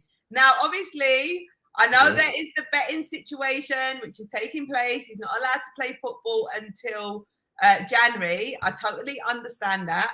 But why don't we sign him? And he's available in January. We know what he's about. We provide him with the training or whatever he needs, between now to January and get Ivan in. I mean, what's your take on that? I feel like we've had this conversation. I think we've spoken in private about this. I don't mind Ivan Toney. But you know what? For if I was to look at, I know you're not going to agree with me. Oh, Harry Kane. Oh, come on, man. It's got to be Kane, innit? All right, no. All right, let's have a vote. Who votes? I don't care what team you support, yeah? Kane or Harry Kane or Ivan Toney to Arsenal. Yeah, just put if you want Tony, put Tony in the chat. If it's Harry Kane, just put Kane in the chat. Yeah. So my thing is, don't get me wrong, Ivan Toney's sick, yeah, but I just think he don't Like he's sick, and I think he'd be sick long term if he wasn't in what the situation he's in now. I'd say take Tony. Yeah. But I think let's say if we wanted to win the league next season, let's say we were saying we were serious about winning the league next season, but we had to sign a player that guarantees us the Premier League title. Yeah. Harry Kane guarantees us the Premier League title next season. 100%. Yeah, no, Harry Kane. No, don't get me wrong. Harry Kane's age, but I think views to sign Harry Kane, give him a 3-year contract, try to get rid of him, keep him for 2 years, take his 30 goals that he can bring, 25 goals, 30 goals that he'll get for the season. You win the league both. You win the league both times. Mm-hmm. I hear what you're saying. He doesn't have to run into the channels. He ain't got to drop deep. He's got good hold-up play. And then imagine he's got Martinelli and Saka out wide to play with. And plus this mad midfield. The thing with Harry Kane and the whole madness with Harry Kane not winning nothing and doing what he does at Tottenham, considering that Tottenham team is so dead, could you imagine him had he went City or if he was in the Arsenal team? Mate. I know. That's all I'm saying.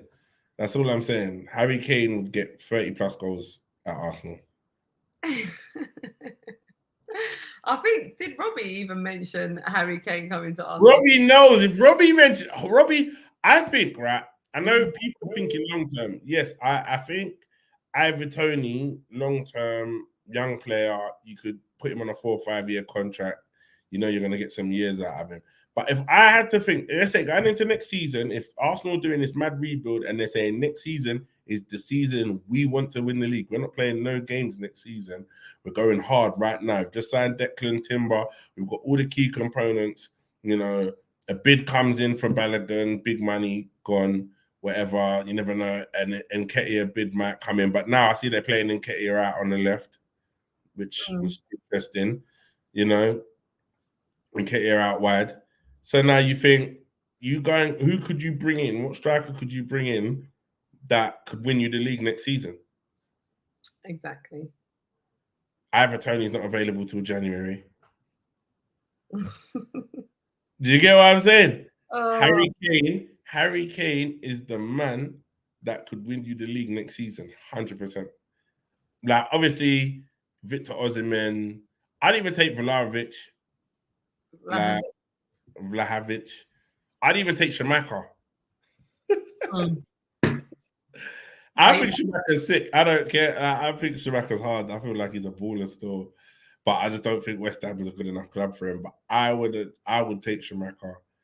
I would take any striker, any proper number 9, really, that's got an eye for goal. Haaland. Man City's on the decline. Listen, I still feel that you think Haaland can still come to Arsenal. I really do. I'm obsessed with him. What is it? What is my obsession? What do you think about him and his cane roll? Do you like his cane roll? I love his cane rolls. I love his beautiful gold hair. Let it glide. What can I? Hold on. No, honestly, like as a player, you know, there's just you know, you just see beautiful gold hair. You're just like, mate, you need to be at Arsenal.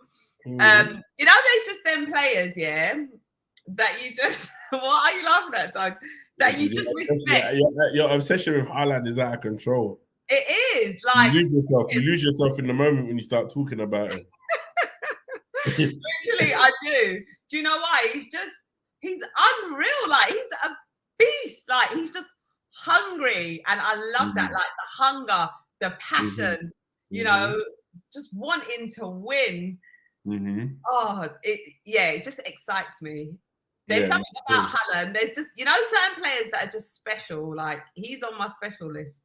Yeah, I can't lie. I did want him. Well, we spoke about it before he went City.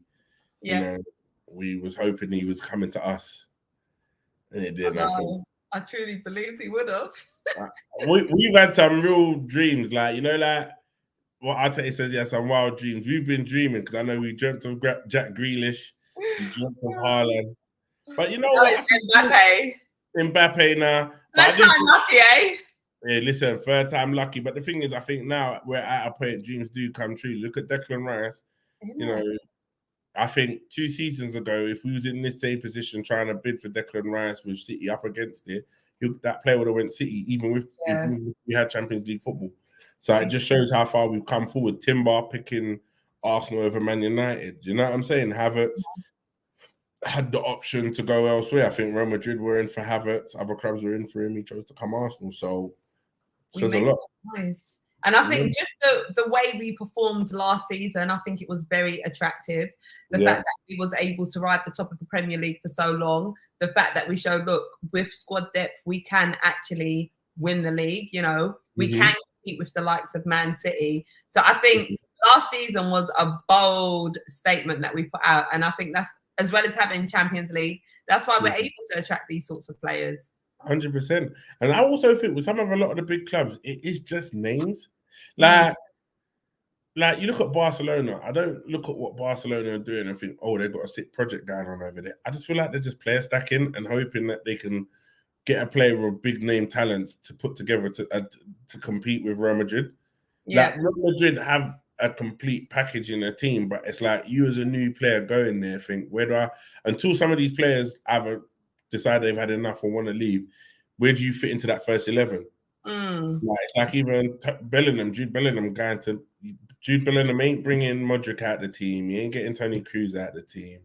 He might knock Tuchemini out the midfield, maybe. Like, who knows? I think they're both gifted young talents, but it's like even that Arda might come on from Modric. Modric's getting a bit old, so maybe.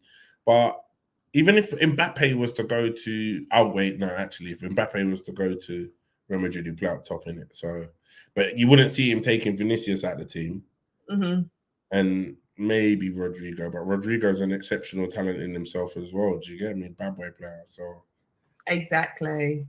Where do you go into that project? You look at Arsenal and you look at what's going on in that project. I think out of all the other projects out there, like what's going on, you look at that and you think, that looks like something's going on over there. Exactly. I can progress on. It's not just money and being at a name brand club and being able to say I'm at Man United or I'm at Juve or I'm at Inter Milan. You look at what's going on, you're like, oh, that Arsenal project's looking flames. You know? Yeah. I think the planning and everything that happens behind closed doors is very strategic.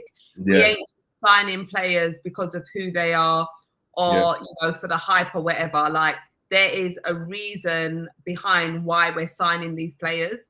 And when you look at our performances, the way that we play, there is a strategic plan. And I think other clubs should follow suit as opposed to having incomings, outgoings, pointless signings that ain't, looking at the bigger and wider picture. And that's why I really love and adore Mikel Arteta. I think he's a very, very clever man with the way he plays football, with his decision making, just the way his brain runs. Like, he's a very, very special manager, and I'm so grateful that we've got him. I know, and all the people that was Arteta out. It's funny, isn't it, like how football is these days, that everyone just like, they don't want to give people time. Like, people, everyone just wants. I think what's messing up football is bragging rights.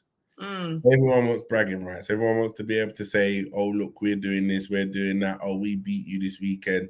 Like, and no one wants to give anybody time or like really look at things. Arteta was fantastic. And I felt like there was something obviously special about him, why Arsenal wanted him the season when they wanted him straight after Wenger, but he says he wasn't ready. Do you get what I mean?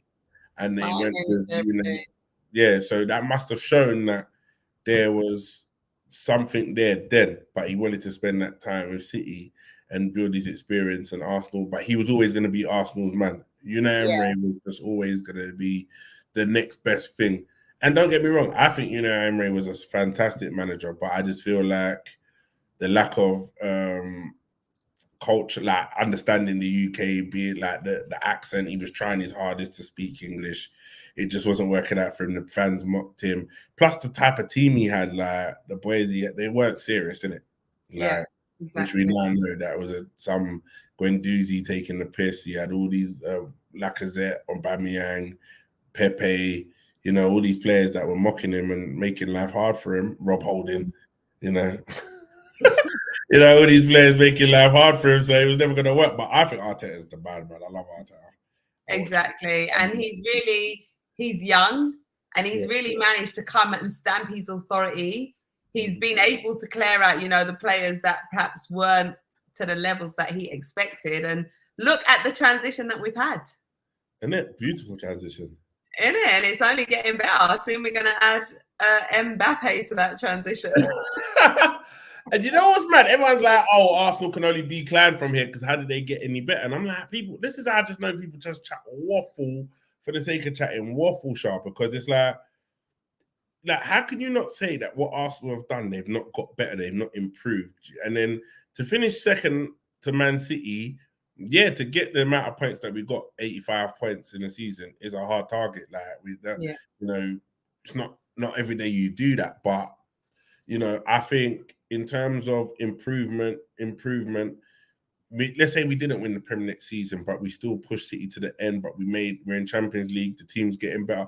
My thing is, as long as the team keeps playing well, that you might play well and lose a game. That happens, innit? But as long as the team is playing well and they look like they're getting better and they look like they're gelling more, I'm happy with that, and I'm happy for that to see what goes on with that. Like, you look at Liverpool.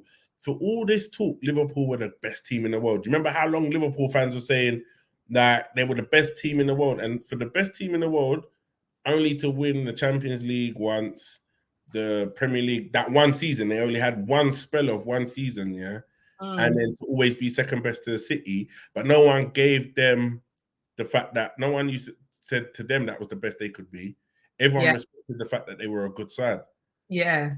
And that they have the potential to go up against the cities, and I think that's what I want us to be like and respected as. It's not about whether we go up or we go down, or like it's about the fact that we now want to be known as. When you talk about City and Liverpool, you talk about Arsenal. Yeah, exactly.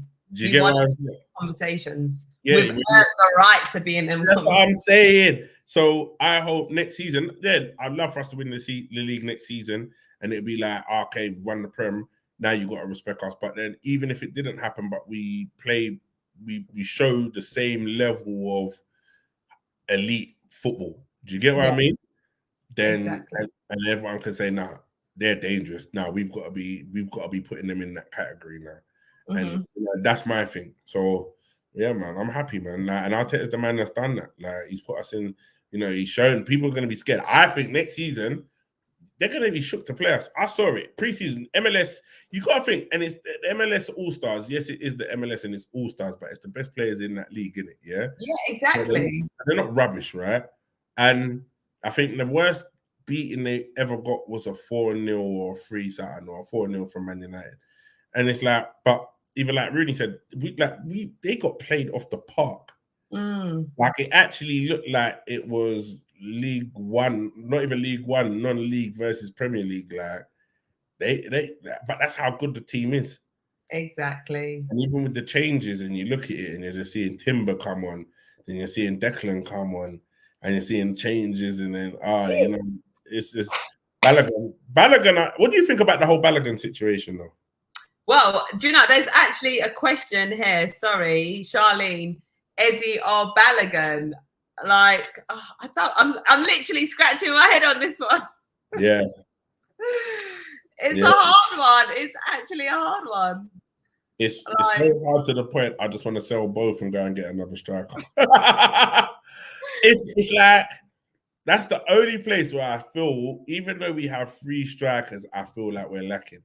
And no disrespect to Jesus, but I think Jesus will get his goals, and he did last season. I think that, the time he was out didn't help. And I think sometimes in the games where we struggled, he can be frustrating, dropping deep and doing a bit too much. But if he can score, if Jesus can keep banging in goals like week in, week out, and get us 20 plus goals a season, then I'd be happy with Jesus. But maybe I'm being harsh, because I think if he wasn't injured, he might have got 20 plus goals this season. But exactly. And I guess what you want from your number 9 is someone who's clinical, Yeah. The frustrating thing is, like, I love Jesus, I support and love all our players, But he had some chances where it's like, mate, like, why did you not finish that? Do you know what I mean? It's so frustrating. Like, goals is what wins you games. So there's that frustration, and you can see the frustration in his face, in his gameplay, in his reaction, everything. Like, he's hungry, he wants to score.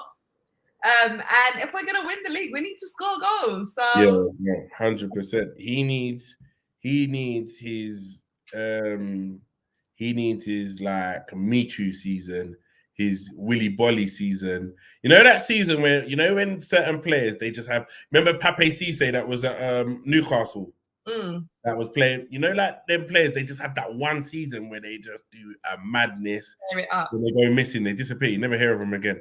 Yeah. Like, Jesus just to have that one season where he just is unplayable. Like, you just can't, and that needs to be next season. You just can't touch him. Everything he does, like, he's just turning old. What? What am I hearing? Everything he does. Yeah, it just needs to be amazing. You know how to get the vocals in, Doug. It's taking you an hour and 30 minutes to put in a little singing vocal. Yeah, you've been itching. I know you've been crying out to sing, where everything he does. Is that what you said?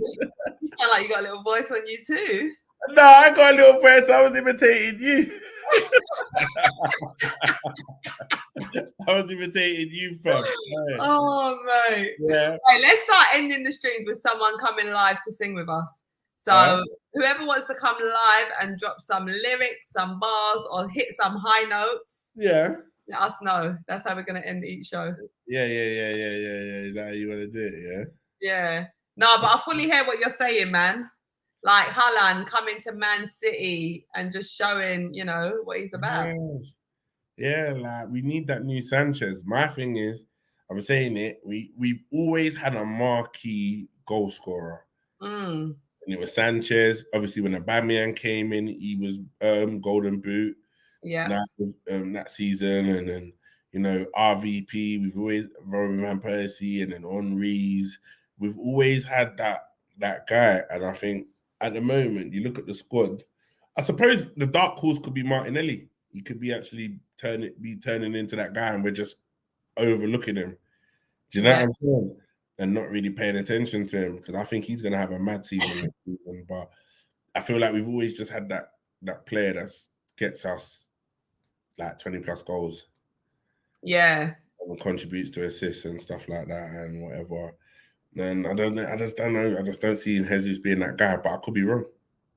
Let's see. I hope he's having an amazing preseason, you know, training. I do see him putting up some training stuff, nutrition on point, sleeping well, stress management, all of them thing there. And next is going to be a big one. Big one. Hey, what do you think he meant that goal though in the MLS game? Absolutely, he meant it. You reckon he meant it, or he wasn't crossing it? You think it was an accident? No, I'm just saying. Do you think he meant to shoot and lob the keeper like that, or did you? Yeah, I certainly thought it was a cross. I don't know. I thought it was a cross back stick, but I could be wrong. That was intentional. We're going to see more of that next season. Or that's how he's going on. If he starts big things, if he starts the season like that, then all right, say no more. Start as you mean to go on, mate. That's my thing, you get me? See it. You see it. Jamaica's playing tomorrow, by the way, in the Women's World Cup. We got Jamaica, the women's one. Yeah. I gotta watch that. I've seen some clips of the women's game. I know. Charlene, which players do you think we need to sell? I mean, well, we did touch lightly on this earlier in the stream. So, Doug, you mentioned Cedric. Rob Holding perhaps sort of reached his peak now. Done. Maybe Lakonga. Who else? Tavares potentially. Who else is there? Pepe as well. Come on, Runason. We forgot about Runason, our goalkeeper. He's back from loan. Was he the one that did that mistake in the MLS game? No, that was Hine. Was that what game was that when we drew 1-1? Who was that against? Well, that was against Nuremberg, and that was Heinz that made the mistake. Yeah, he needs to go as well. Perhaps Runason as well. He's just come back from a loan spell. Yeah, Runason maybe can stay because you need a third keeper. But I know we've also got that other keeper. What's the other black keeper? The black keeper that went on loan last season. Oh, Arthur Lokonga. Is he back from loan? Is it the goalkeeper one? Is his name Lokonga as well? No, Arthur. His name's Arthur, yeah? Yeah. Yeah. I wouldn't mind seeing him a little bit. You know what I mean? Yeah. Who else? Who else to sell? Nketiah. I like Nketiah. I love Nketiah. Don't get me wrong. I love Nketiah. I hope he's got more gears to go up. But the thing is, someone's got to lose out. And I think Nketiah showed what he could do last season, but he kind of came off the boil. Luckily enough, he came off the boil and we were still winning games. But I would like to see Balogun. I think that's what it is. I'd like to give Balogun a chance. And I think Nketiah, Eddie had his go. And I think Eddie, in that situation, he had to turn into the madman. Like, Eddie had to be slapping goals to the point where Jesus came back, he can't even get in the squad. And it never really happened. And in the end, Arteta switched to playing Trossard up top. So that just says everything you need to say. Like, you had your moment. And it's sad. And us, I think sometimes Arsenal fans, we get so attached to players that we don't want to see them go. But it's that family feel to the club. We're loyal. We're loyal, but that loyalty that Wenger has installed in us is what got us in a lot of problems anyway, because it's like Wenger always wanted to be loyal to the core players that he felt had the potential, loved them, and they were his little babies, and they all let him down. Let my man drop on his sword, you get me? So, like the likes of Ox, Walcott, all those players, Song, all these players that he put his faith in, and they all fucked off. Oh, went about their business. No bad. So it's a bit early, but they all went about their business. Do you know what I'm saying? Yeah, no, I hear that. Oh man, I can't answer the question, Balogun or Nketiah, so I'm just going to say simply no comment on that one. Big up to Simeon Bennett Photography saying, Charlene, do you think Ollie Watkins would be a good signing for Arsenal? Big fan of your positivity and work you do on AFTV. Oh, thank you so much, Simeon. I appreciate your support. And Ollie Watkins, do you know what? He's actually a player that I like. Earlier, I did actually think, I'd take Ollie, but there's other players that I prefer over him, the likes of Ivan Toney, like I mentioned earlier. So at this precise moment in time, I don't think Ollie Watkins is what we're looking for, in my opinion, but he is a great player, but not what we're looking for right now. Imagine us saying all of that and then we go and sign Ollie Watkins. Oh, no, that was heartbreaking because I feel like Ollie's like another Nketiah. Like, they're on that level. Like, them players, them kind of strikers just don't set my world on fire. It's like, what it's like even saying, what's the one that went from Chelsea to Roma? Who was it? Loftus-Cheek? Not Loftus-Cheek. What is his name? And we was linked with him. I don't even know. What, in this transfer window? No, he was playing for Roma last season under... Oh, yeah, the tall guy. He's just had a baby. Yeah, Tammy Abraham, that's it, John. Cheers, John. Yeah, old Tammy boy. So you imagine, like, it's like, I just see Ollie on that kind of level. Tammy, these, that I think because players are English, they get a little bit more recognition and a bit more ratings. I think, like, if Ollie Watkins was some foreign player called Marcus Schultz, no one would care. Was that meant to be a foreign name?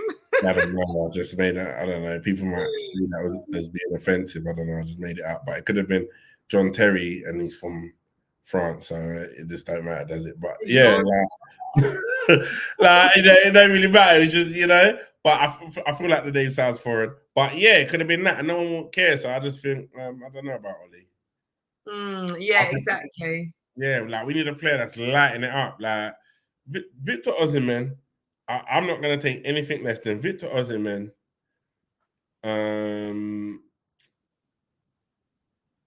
Harry Kane,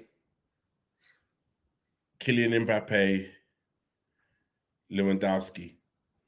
There you go. That's it. Doug wants one of those. One of those. You give us Lewandowski, we win the league. It's no different from giving us Harry Kane. He just ain't got the pace. How old is Lewandowski now? Huh? How old is he? I don't know. He must be in his 30s, isn't it? It must be like 31 or something. Yeah, that's what I'm thinking. What's Rob saying? Rob is saying, not always Doug Star. Arsenal have stood by Nketiah, and now he needs to go to a Palace or West Ham. Oh no, I agree. I agree. You should have been aiming that at me. Yeah. I agree. Yeah, that would have been there. That should have been aimed at Char, but you know what? They always got your back, haven't they, Char? They always got your back. I'm always public enemy number one, and Right, John Craig has put this question so many times. Charlene, who do you think is the best looking footballer in the world? I don't really know how to answer this one, if I'm completely honest. I don't actually watch footballers for their looks. I watch footballers for their footballing ability, their fitness, their commitment to the game. In terms of personal looks, I mean, there's a few who are, attractive, but that is not what my intentions are. So I really don't know. There's a few options. I don't really know which one is like, oh my God, you make my heart melt. Just let me see what you can do on the ball. Does that answer your question? Doug, why are you laughing?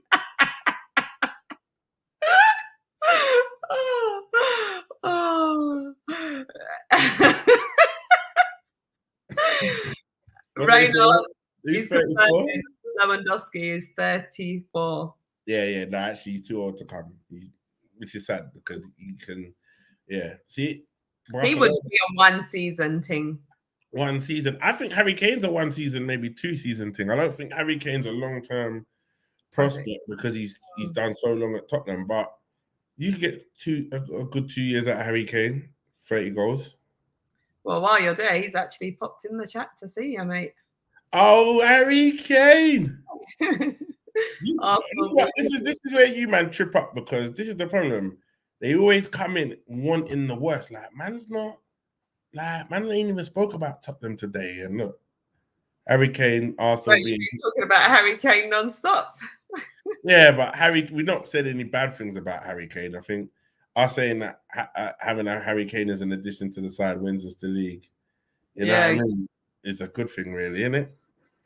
Yeah, exactly. It's been positivity from you. Charlene, would you take Ronaldo for a season if you could? Right, listen. This is a hard one because I absolutely love Ronaldo. Like, I've loved him for years. He's a great player, great role model. Like, just everything about him. He's just like, I love his ways. Like his nutrition, the way he takes care of himself, his mentality, all of that. Like, he's a great guy, and the fact that he's playing for the amount of time he has been playing, so fantastic player. However, to take him at Arsenal, with where we're at, the project that we're building and everything, I can't really see Ronaldo fitting into that in terms of, his leadership.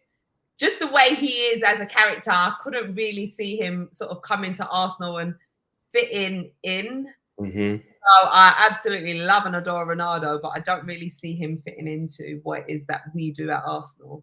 What's your take on that one, Doug? Yeah, I think Ronaldo's overcooked now. Like, the thing is, you'd like to say that he'd come in and Arteta could get him cooking again, but it's the dish is done. It's leftovers. Like, I think with him, the sad part about it is that he's not like, you see, like how Messi just always, even he's getting older, but he always has that air of magic. Like the World Cup, he made magical moments. You look at last night, in Miami, wherever the team's called, 1-1, 93rd minute of the game with 2 minutes added on. Free kick outside the box. Messi puts it top bins to win the game for Miami last night in his debut game. Like, there's that type of magic under the lights. Like, he's still producing magical moments where I think Ronaldo's not, and that's the sad part about it. Ronaldo's playing. You're getting a lot of moments where he's, asking for 5 more minutes on the pitch. What are you gonna do? Like you're losing 3-1 against Benfica, and then they go to Celta Vigo and lose 5-0. You know, you're not even on the score sheet. You're not having any magical moments. I remember when he went to Saudi Arabia, it's like he posted an overhead kick that if you take the picture or take the frame of the picture, it looks like he's doing an overhead kick, but he actually went for it, missed it or whatever. And it's like, you're trying to pick those moments to post pictures like that. Like you're just running out of moments, innit? And yeah, I think he's going to come to Arsenal, be pointing the finger, doing all sorts of mad stuff. It's just dead, man. I love Ronaldo, don't get me wrong. I love him, but I just think he's just, not what we need. Yeah, I would take Messi up top, play him up top. Messi and Odegaard in midfield will cook. Are you mad? That'd be crazy. Would you take false nine? You play Messi in the false nine? Oh, Lord. Mental. His footwork, everything. Everything. Would you take Neymar? Neymar's got magic, but I just don't know about his commitment to football, man. What do you think he's committed to? I don't know. I think he's committed, but you just don't know. He's the maddest thing. Luxury players are just a risk now, man. Like you think like the days of the Paul Pogba's, these big name brand players where you can't risk it. You can't risk signing them. Yeah. You don't know if they're gonna get injured, what they're gonna do. But when they are ready to turn up, like Neymar in this team, like you'd just be crazy in this team. But is the money, the what comes with it, it's a lot. Yeah. Exactly. And now they want to know a bit about your fighting career. Are you still fighting, Doug? I don't know. Like I'll fight. The money has to be straight, and I think I need 6 months. I said if I fight again, I need a 6 months run up. I need 6 months to prepare. I don't want to do like a 3-month camp. I want 6 months fully prepared so I can go in mad fit and have a good, like, I felt like I fought all right in the last one, but I felt like I was hanging on a lot in terms of fitness. Yeah. Keep yourself fit from now. Stay ready. Yeah, that's it. Be ready, be in the gym.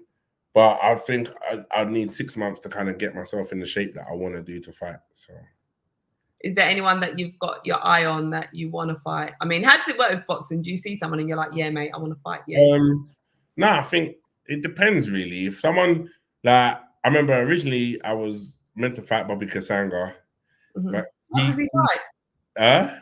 Does Bobby fight? I don't know if he fights, but Bobby had called me. No, he had messaged me saying that he was meant to be fighting Joe Black. Joe Black pulled out and would I want to do the fight.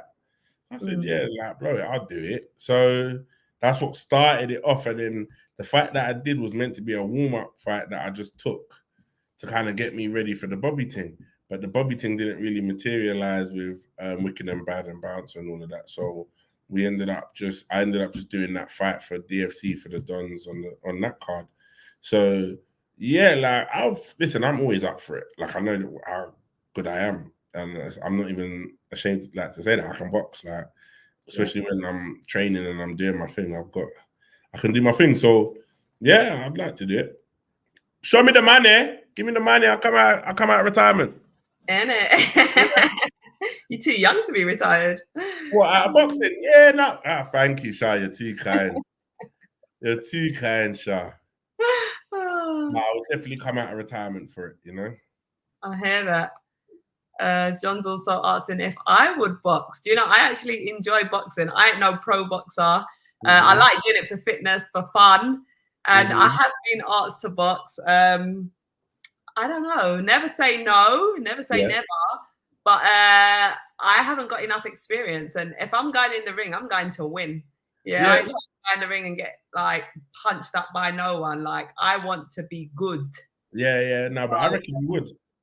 Sorry? I reckon you'd be sick. You're just trying to, you know. No. You know why? Because I think a lot of people would have to train and build themselves up to your fitness level where you're at already. Like people would want to probably go into a fight with what the fitness level you've got now. Okay. So do you imagine like if you was actually boxing, how much more fit you would get on top of the fitness you already have now? Yeah. You will not have to be thinking about your fitness. Your main train of thought in the fight would just be thinking about the fight. Because that's the thing. Once you start to think about your, like with boxing, when I got tired, I started to thinking about that my fitness. I don't want to blow out. I don't want to like hanging on, trying to get breath and all of this. But if I could just if I was naturally fit and I wasn't even thinking about my breathing or anything, and I'm just thinking about the fight, it would have been such a different fight. Yeah, I hear that. Probably knocked them out. Yeah, exactly. Makes a difference. Makes a big difference. Huge difference. I was just like, it got to a point I was trying to survive.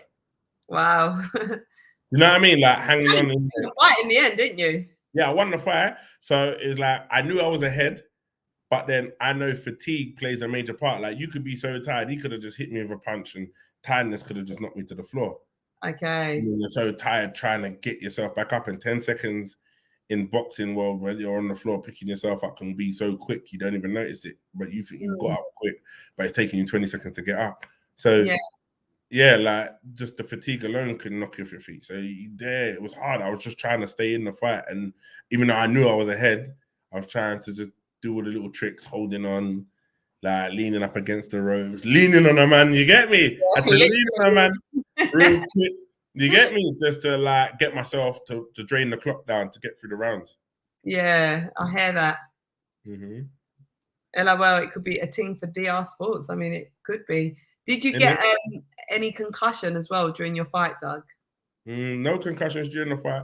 I think the only time I think I got hit, and I felt like when there was times where when I first sparred, I got a few. Like I felt like I first sparred without the head guard.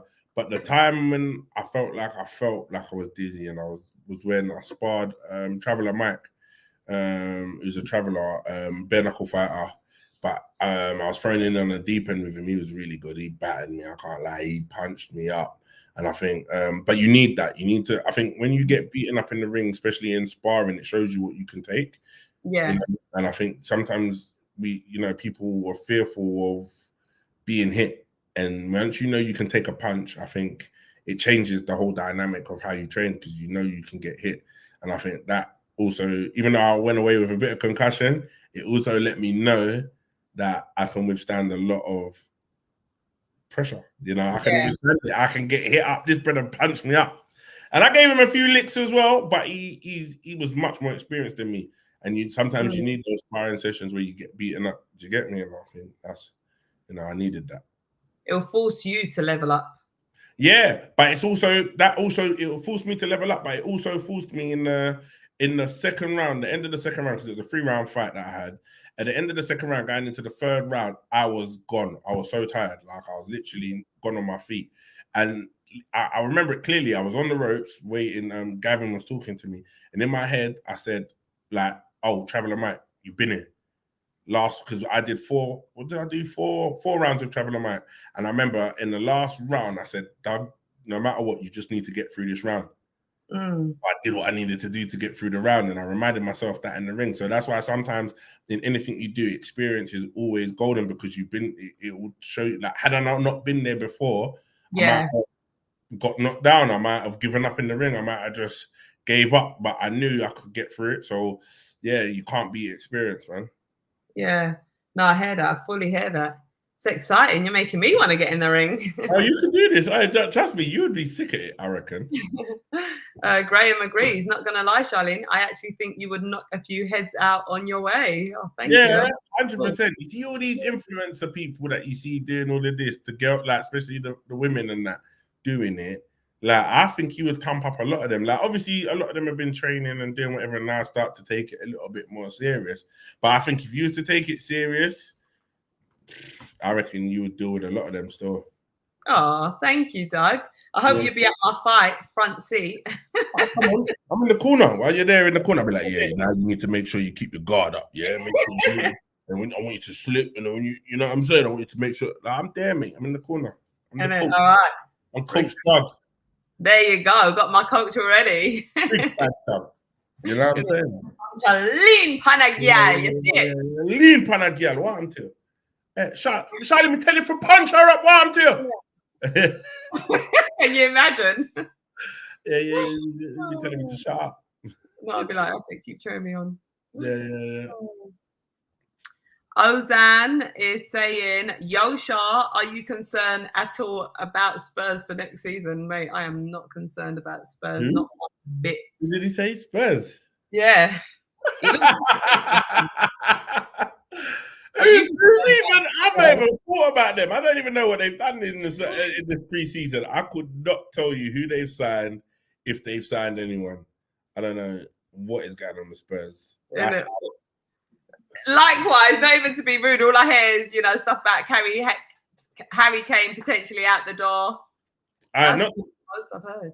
Not to be rude to any Spurs fans in here, I'm just going to keep it so real. Like, I know they're your club and who you support, but to other supporters of other teams, like the way that we look at Spurs, we don't even look at Spurs. Like, I don't even think Spurs are just in any form of equation. They've kind of turned themselves into a laughing club because it's like they got this whole Harry Kane situation. Just sell the man, get rid of him. Like, you've got big players like Song, that you could build this team around. Yes, they got Maddison, but I think if bigger clubs were in for Maddison, he would have gone to another club. But Tottenham, right? Maddison. Oh yeah. Sorry, sorry, go on. I don't think Newcastle didn't want him. United didn't want him. I think if any Champions League team was in for him, he would have gone there. I just think, Tottenham are just not it anymore.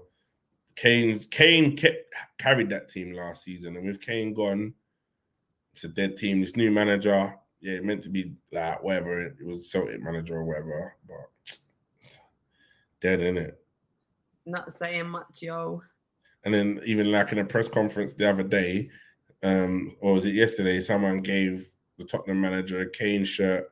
It was a Bayern Munich shirt with Kane on 9 on the back. That, how disrespectful that is. That's like man walking up to man and giving a Man City shirt with Jesus or Odegaard on the back to Arteta. Yeah, that is wild. Wild, man. It's a laughing stock over there. Absolutely crazy. So answer is we're not concerned at all, mate. Didn't even know they were in the league. In it. I thought they got relegated. What the man is doing, yeah.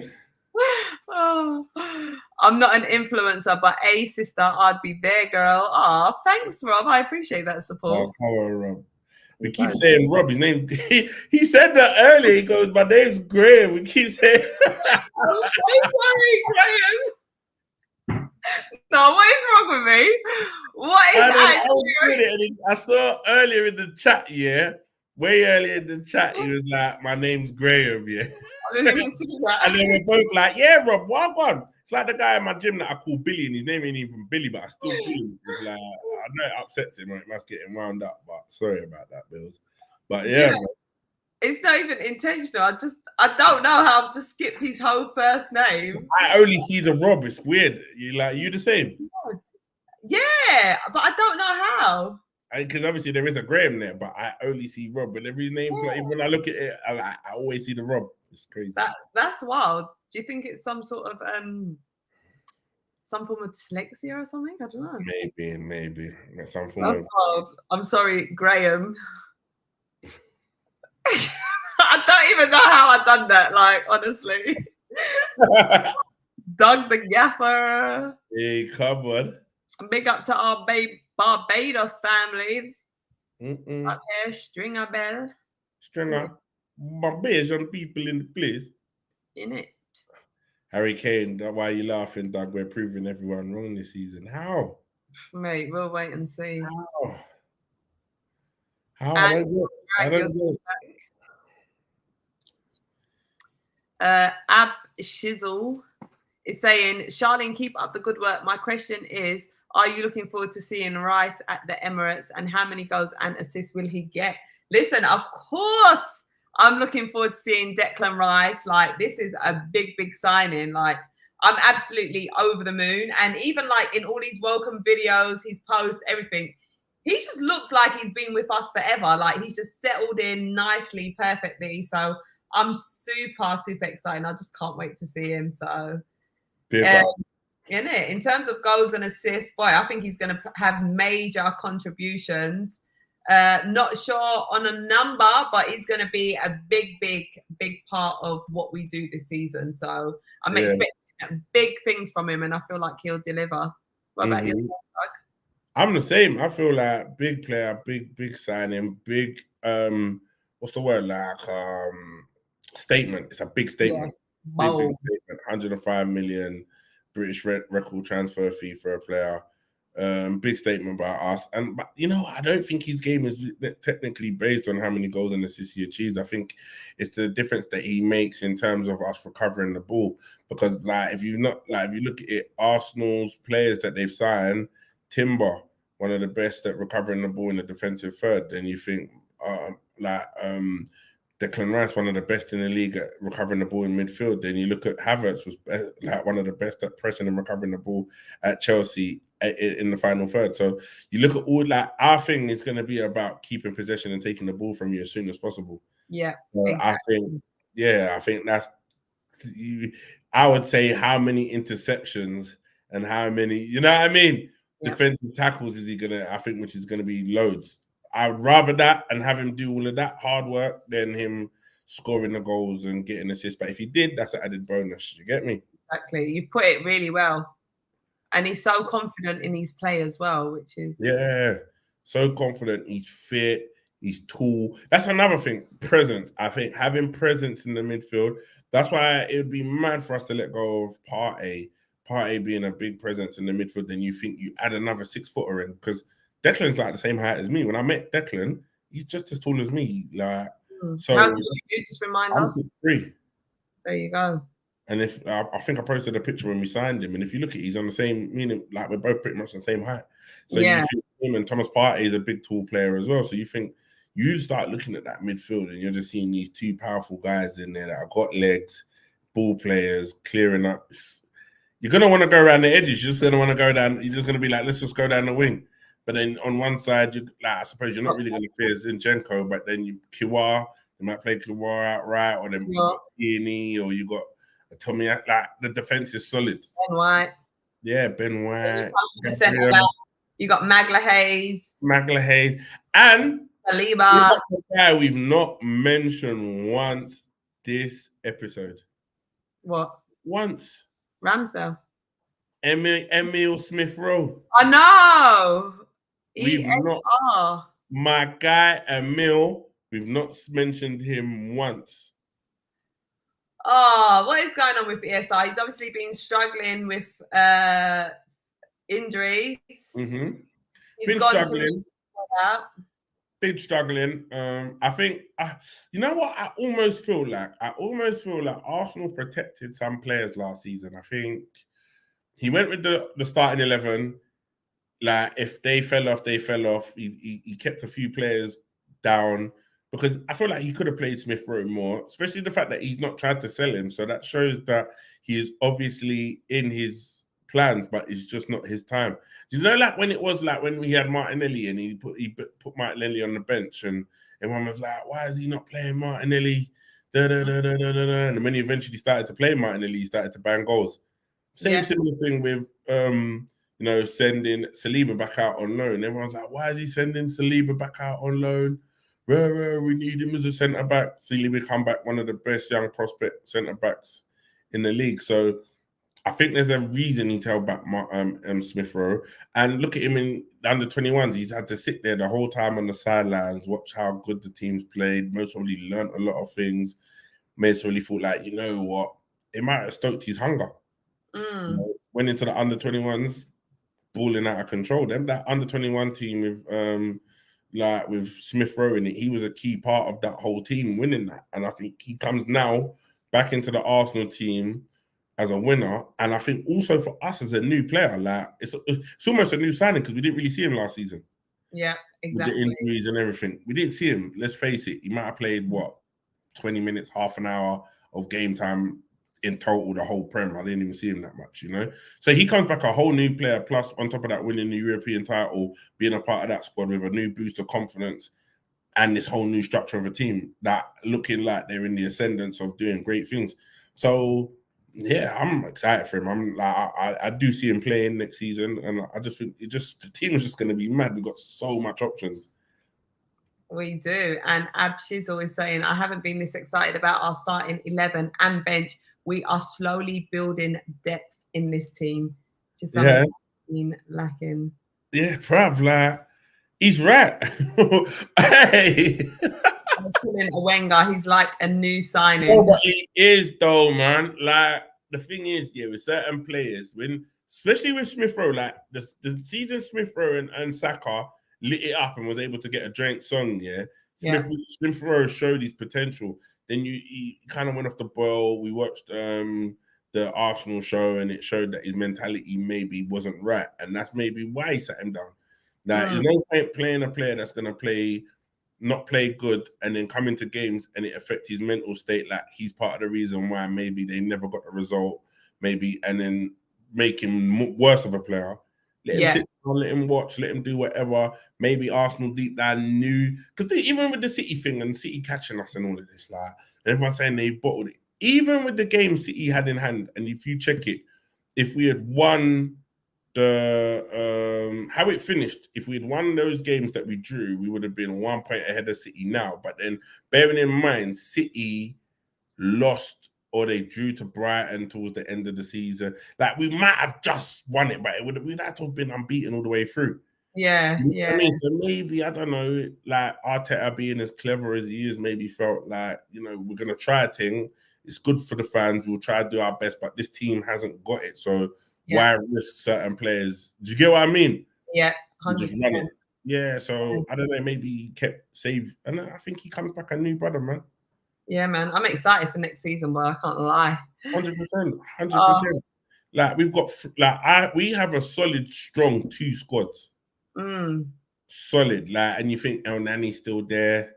Yeah, but that just adds to depth. Like, you can run El Nani and some of the other brothers in the Carabao Cup. Do you get what I mean? And we've got the cup games as well.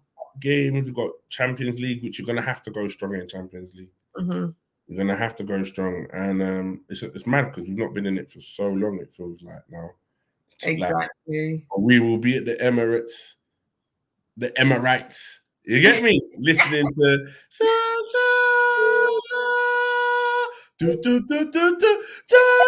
I can't wait, I swear I'm gonna be there like this, and tears gonna roll down my eyes, like when I hear that Champions League music. I will be there, B. But yeah, like, we need the depth. I think depth is what's gonna get us through it, and I think you just have to get through the group stages. I don't think Europe's as strong as it used to be, so it's like everyone says, oh, but you dropped out Europa, but we didn't play our strongest team in Europa. Like, we really didn't. I think, like, that would have been a step too far had we done that. I think we would have most probably blew our clogs a lot sooner in the league.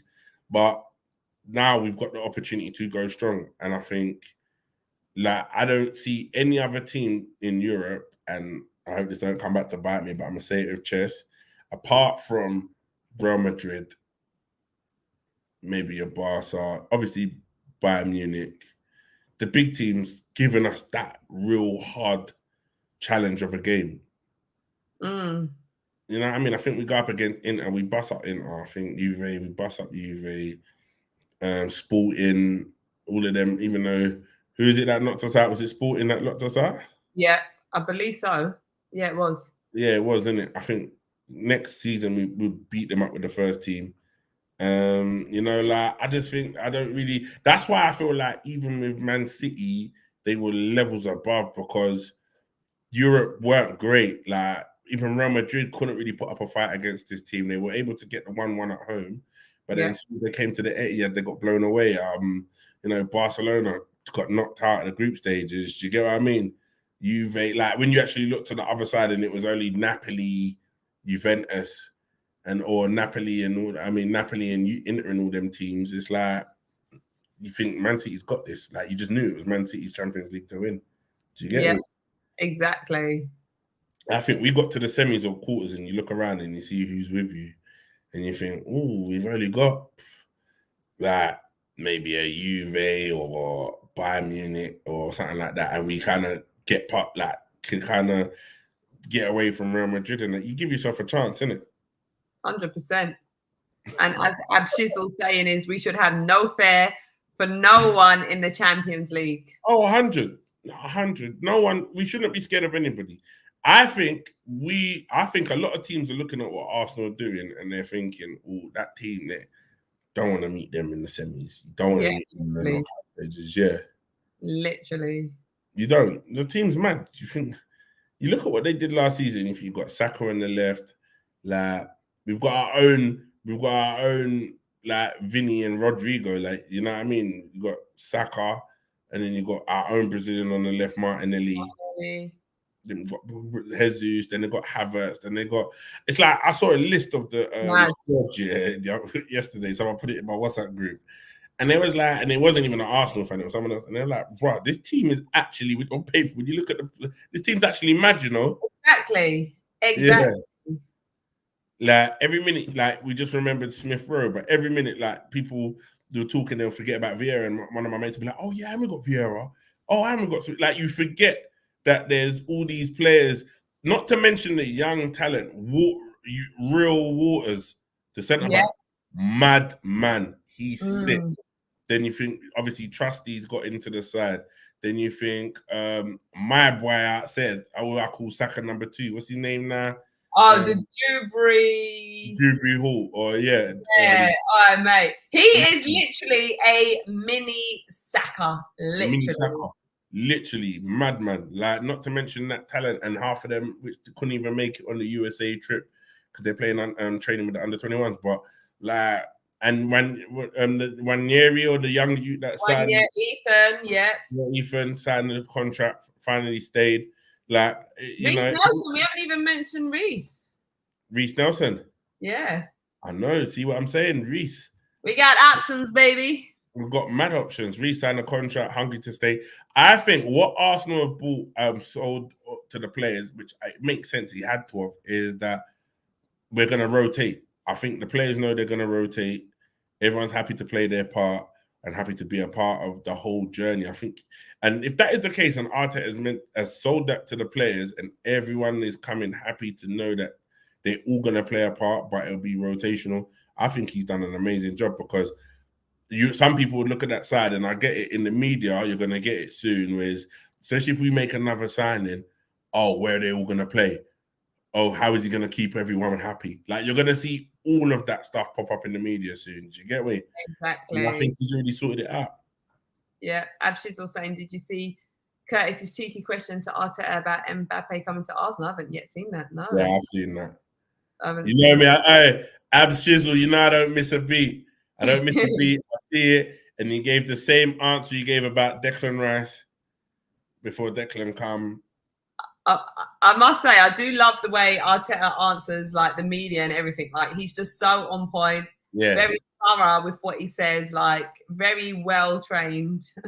He just said he can't speak on it because he's not an Arsenal player, and he's got no comment. Was that during the press conference? Sorry, I saw that. Yeah, during the press conference. Yeah. Oh, it was Curtis that asked that. Curtis B? Is his name Curtis B or something? Okay. I thought it was Curtis Shaw. Yeah, I did actually. It might be. I don't know. I'm guessing. I think it could be Curtis Shaw or Curtis B. I don't know. I didn't know who it was. I just know that I remember his name being Curtis. Okay. Yeah, he asked the question, and the Godfather answered. You get me? But this is the thing. We don't know. Like, there's a lot of things. I wouldn't even be surprised if City haven't signed anyone yet. They've got big money from Champions League and finishing everything like what they did from the treble. That's big money. I won't be surprised if they're not sitting there waiting in the wings, lining up an Mbappe deal. Exactly. But then in order to get Mbappe, the problem with City, in order to get Mbappe, I suppose not necessarily, because you just put Grealish on the other wing, wouldn't you? Because he's played so well out on the left. Mbappe plays on the left. You've got Haaland up top, so you're not going to put Haaland as a striker. That makes sense. Let Mbappe come to Arsenal. That's what I'm saying. It's like, but then I suppose they've also got Foden. Like, who plays out on the right for them? It was Mahrez. Yeah, it was Mahrez. But Mahrez didn't always play. So who was it that when Mahrez weren't playing? Who was out on the right? Foden plays on the right sometimes. Who? Foden. Yeah, Foden maybe, but then Foden was on the Foden when he came on, he did a madness in the Champions League final, but when De Bruyne got injured. But yeah, Foden kind of can play central or play out wide.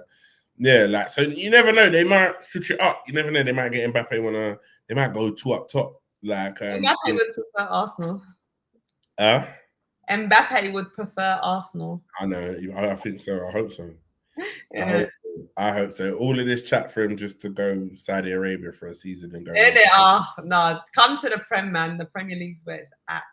Yeah, the Premier League is where it's at, man. I just don't see the attraction to any other league than the Premier League right now. Innit? Come to the Prem, homie. I think I don't know if I'm being biased because I live here.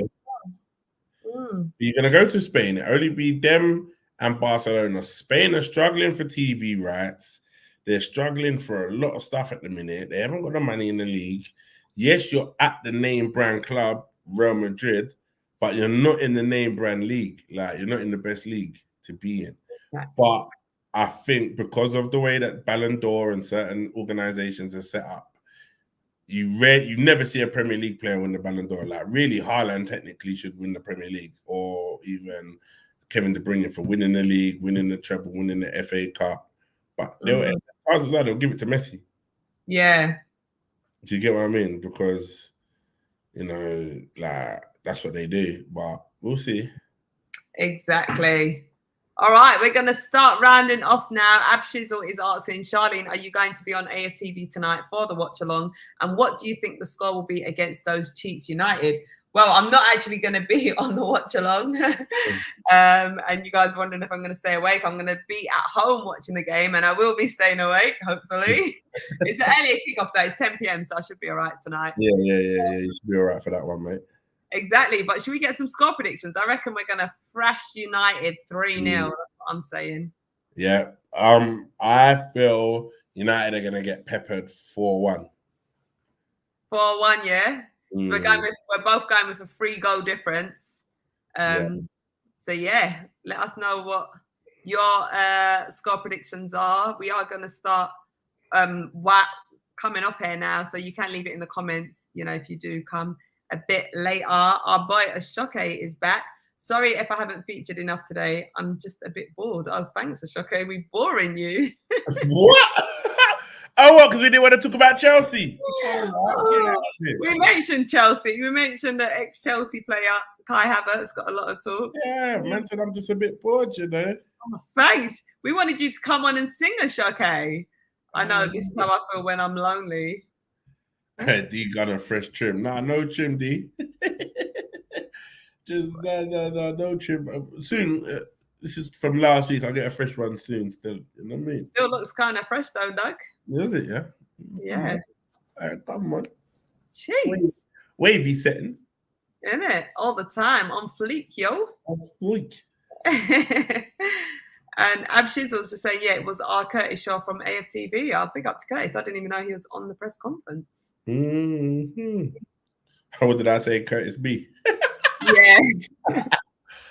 I wasn't expecting you to get it right. Isn't it? Yeah, you know me. Please just need to chill and be yourself, brother.